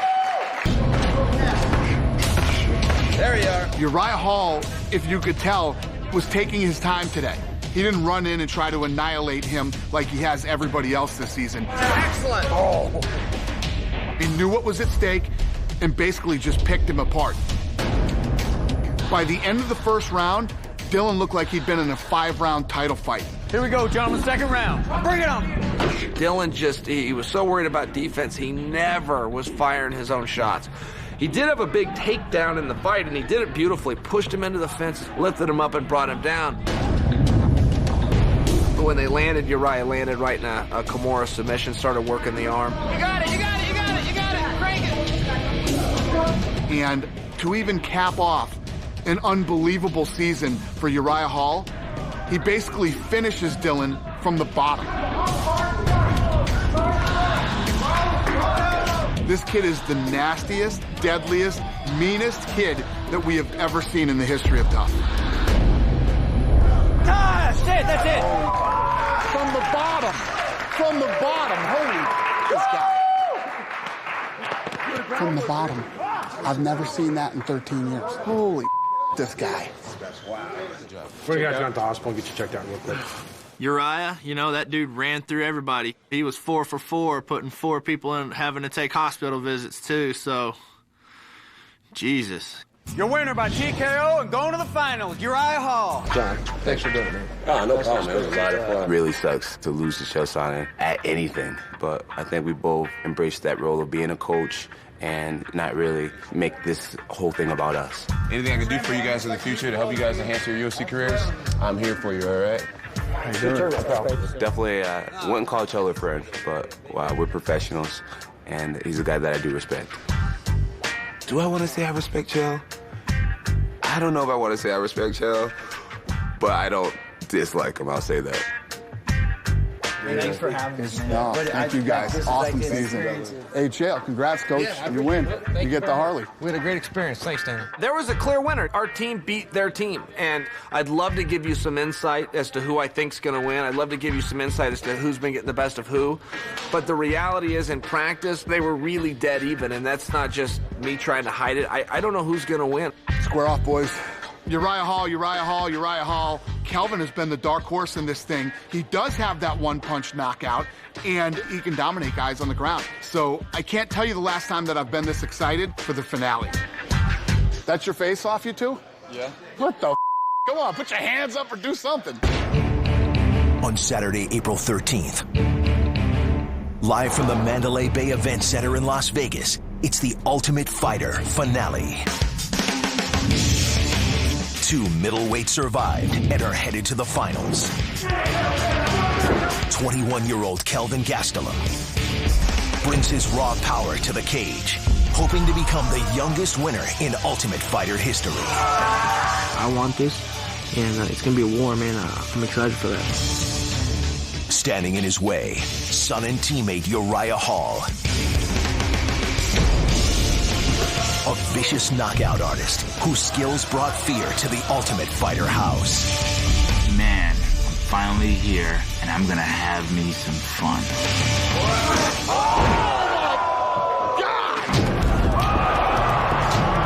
Then, on Saturday, April 27th, it's the coach's turn. John Bones Jones defends his light heavyweight belt. Being on the show has been a great experience, been a great ride, and it definitely got me to a new level, especially in my game. My abilities made me more aware. But I expect Kelvin to bring 100%, and then I'm going to bring 100%, so I expect to be, blown away. This season, I was considered the underdog in all my fights, and this fight is no different, and I know that I'm going to become the next Ultimate Fighter. For just the second time in 2013, the Octagon has landed in the friendly confines of Las Vegas. Live from the Mandalay Bay Event Center, this is the Ultimate Fighter finale. Human highlight reel, knocking guys out left and right in spectacular fashion. His timing, everything he's done out there, such a great story. He was picked last, but all he has done is upset guys left and right, taking guys back, showing he's in a submission game. The light heavyweight champion, John Jones, and the #1 contender, Chael Sonnen. Firstly, want to congratulate you guys on a tremendous season of The Ultimate Fighter. Before we get to UFC 159, later tonight, it'll be Kelvin Gastelum against Uriah Hall. Your thoughts on the final here coming up in short order? I think it's going to be a great fight. The two guys that I'm rooting for in a very mutual light. I'm just excited to see great mixed martial arts. And you got to enjoy the fact that you put 2 guys in the final. How do you see it playing out here tonight? We started with 32 men in the world's toughest tournament known as the Ultimate Fighter. 2 were left standing. With tonight's only, there will be 1, and he truly will be the Ultimate Fighter. All right, so on season 17 of the Ultimate Fighter, Chael Sonnen takes the coach's challenge. He wins the bowling. He's got 2 guys in the final. Your opportunity, though, to get the win that matters most comes April 27th on pay-per-view against UFC 159. What are you going to do to make sure that he doesn't get that W that's ultimately the most important one? The work is already done. Anything to say to Chael Sonnen here before you ultimately square off in a few weeks in New Jersey? All right, we'll go to Chael Sonnen then. Nobody has been able to solve John Jones inside the octagon. Why will Chael P. Sonnen be the first guy to really beat John Jones in the UFC? Look, John Jones is great, and I may go down. I don't know how this is going to end, but I promise you if I go down, I will go like a gangster, and I will be firing the entire time. My name is on the marquee. I'm a bigger draw than Rocky. I'm soon to be champ, and they call me Chael P. You guys seem to get along on the show, certainly not in this tense moment here tonight. John Jones not even willing to look at Chael Sonnen. Do you have sort of a building hatred here for Chael as the fight gets closer? No, it's not about hate. It's about love. I love this sport. I love trying to perform at my best. And Chael, for you, do you think it's a shock-the-world situation here against John Jones, or do you feel like you're the better man just going to do your job in a few weeks here? I think John's an outstanding fighter, but I know I'm an outstanding guy, too. He's the king of the light heavyweight division. I'm the silver medalist from Downer division, but we are finally going to get it on. We're going to get it on between he and I. We're going to get it on for the fans. We're going to get it on for Save Olympic Wrestling. Well, it is the most anticipated main event of the year to date at UFC 159, April 27th. John Jones and Chael Sonnen. I know you're busy guys tonight. Thank you for taking a few minutes. Best of luck on the 27th. You know, my whole life, I've been counted out. And, you know, here I am now, fighting in the finale. People definitely didn't expect that. Home is Yuma, Arizona. You know, I live in a small apartment with my mother. ¿Cómo piensas que va a estar la pelea? Pues va a estar dura. You know, my mother and I, we have a very strong and close relationship. We never had a luxurious life, but we always had what we needed, and, you know, she sacrificed a lot. This is in 2006 when he got first place. Kelvin started wrestling when he's in middle school. He loved wrestling all the time. It's his passion. I'm a proud mom because it's his dream. I owe my life to her, and now it's my time to give something back. You know, I'm not scared of Uriah or his flashy kicks that he does. I've kind of seen what his game is like. Anything that he brings, I'm going to be prepared for. If Uriah gives up his neck or if he gives up his arm, I'm taking it. I'm going to keep coming forward at all times, keep the pressure on Uriah, and if I don't knock him out, then I'm going to take him down and pound him out. And I'm going to prove myself the victor.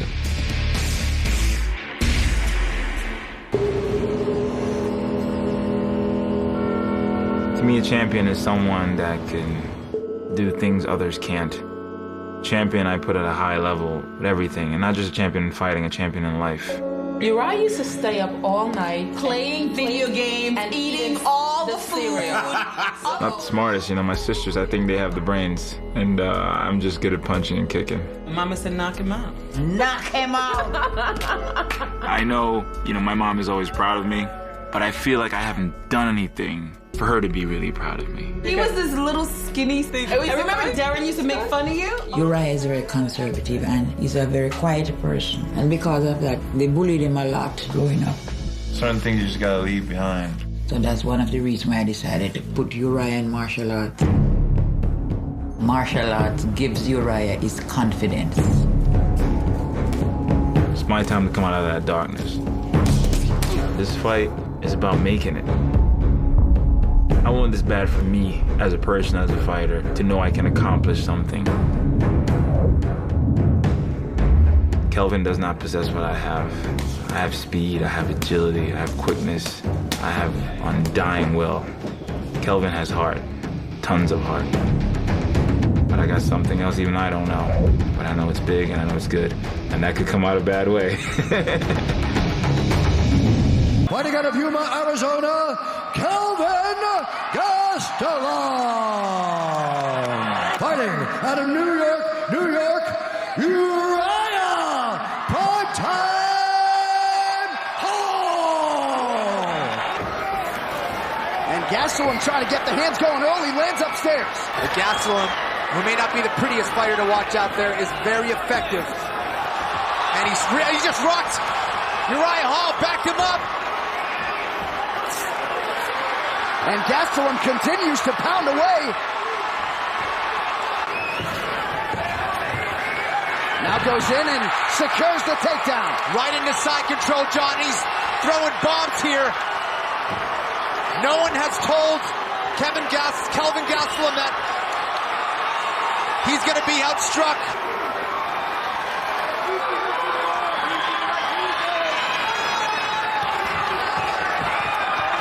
Gastelum, he's got short arms, but man, does he pack a punch. You see the inside leg kick there from Uriah Hall. Doesn't take much. And now Hall goes for the takedown and gets it. So we have got a fight here for the Ultimate Fighter final. Uriah Hall and Kelvin Gastelum getting ready for round 2, and some pointed advice from Tiger Shulman in that Hall corner. He's trying to bait Gastelum in now, dropping his hands, trying to catch him on the way in, and a big kick from Uriah Hall. On an important takedown there for Gastelum. He didn't get his legs tight enough up against the cage, allowed Kelvin to get that double leg. A different fighter here, at least in the early going, than we saw on the show. He's getting the underhook. He's just really not staying active there. He's got to get on the side of his hip and rotate, and he does. Beautiful reversal from Uriah Hall. Big knee from Uriah Hall, and a big left hand. Gastelum hanging there in the pocket as he returns fire.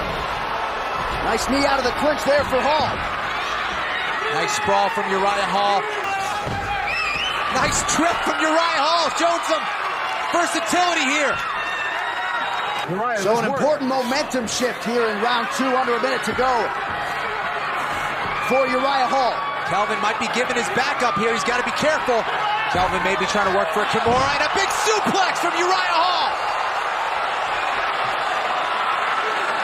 And Gastelum responds, works Hall up against the fence. And Uriah Hall continues to fire away with knees. Now Gastelum lands inside. Good round. So the stage is set. That suplex, certainly the seminal moment in round 2, Kenny, but would appear to be anybody's fight here entering the 3rd round.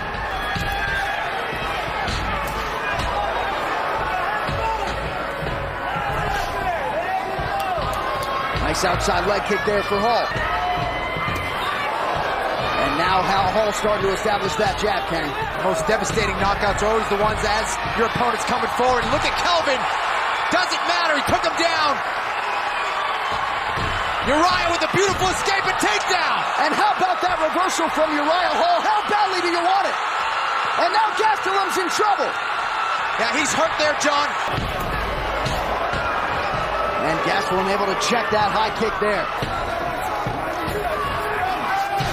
Inside leg kick for Gastelum, who continues to press forward. But it's Kelvin in on a deep double and finish here. The end of this 3rd round.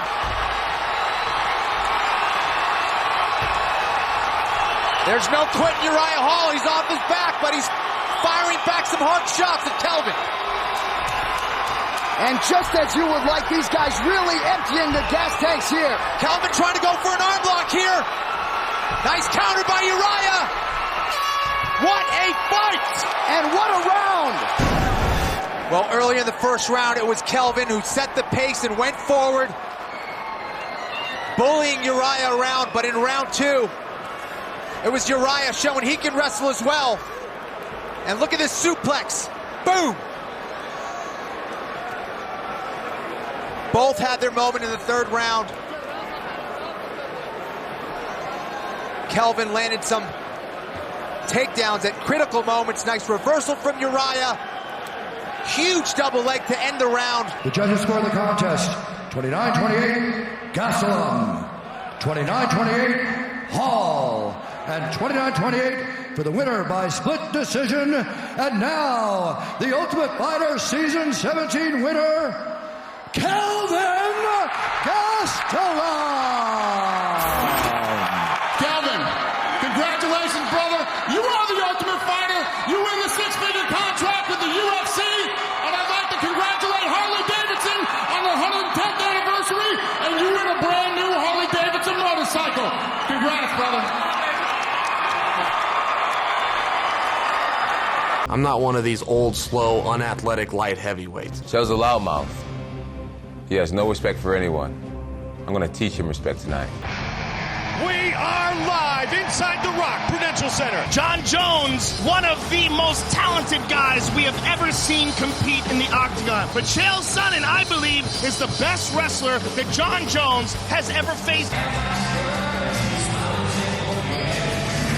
So many men who fight John Jones are defeated before they ever make that walk into the octagon. Can Chael Sonnen get him out of this confident mindset? 3-inch height advantage and a 10.5-inch reach advantage. It's time! Chael Sonnen! Bones Jones! Protect yourself at all times. Listen to my commands at all times. Touch gloves if you like. Let's fight. Black trunks for Jones, who looks for the takedown, and he gets it. Gets Sonnen on his back, and Chael's back up to his feet, landing punches from the clinch. And Chael also looking to grab a hold of the neck as he's going down. And he wants to put him on his back, and he does. Big slam by Jones. Well, you know, Chael Sonnen's pissed him off, and I think he's probably decided to turn this into a dogfight. There's another elbow. There's a nice elbow again. All over him right here in the first round, and then it's all over! There's a nasty elbow over the top, and another one, and a punch. Vicious elbow, another vicious elbow, another punch. Declaring the winner by TKO and still. All right, I'm here with the champ. Oh, he's got a broken foot, and it's pretty bad. He just realized it. Yeah, that is really bad. Hey, no laughing, guys. Let's get a doctor over here and deal with this, and we'll sit John down on a stool. Yeah, definitely. You know, I really wanted to try to Chael Sonnen, and I think I did a good job at that. One of the baddest men on the planet, John Jones, ladies and gentlemen.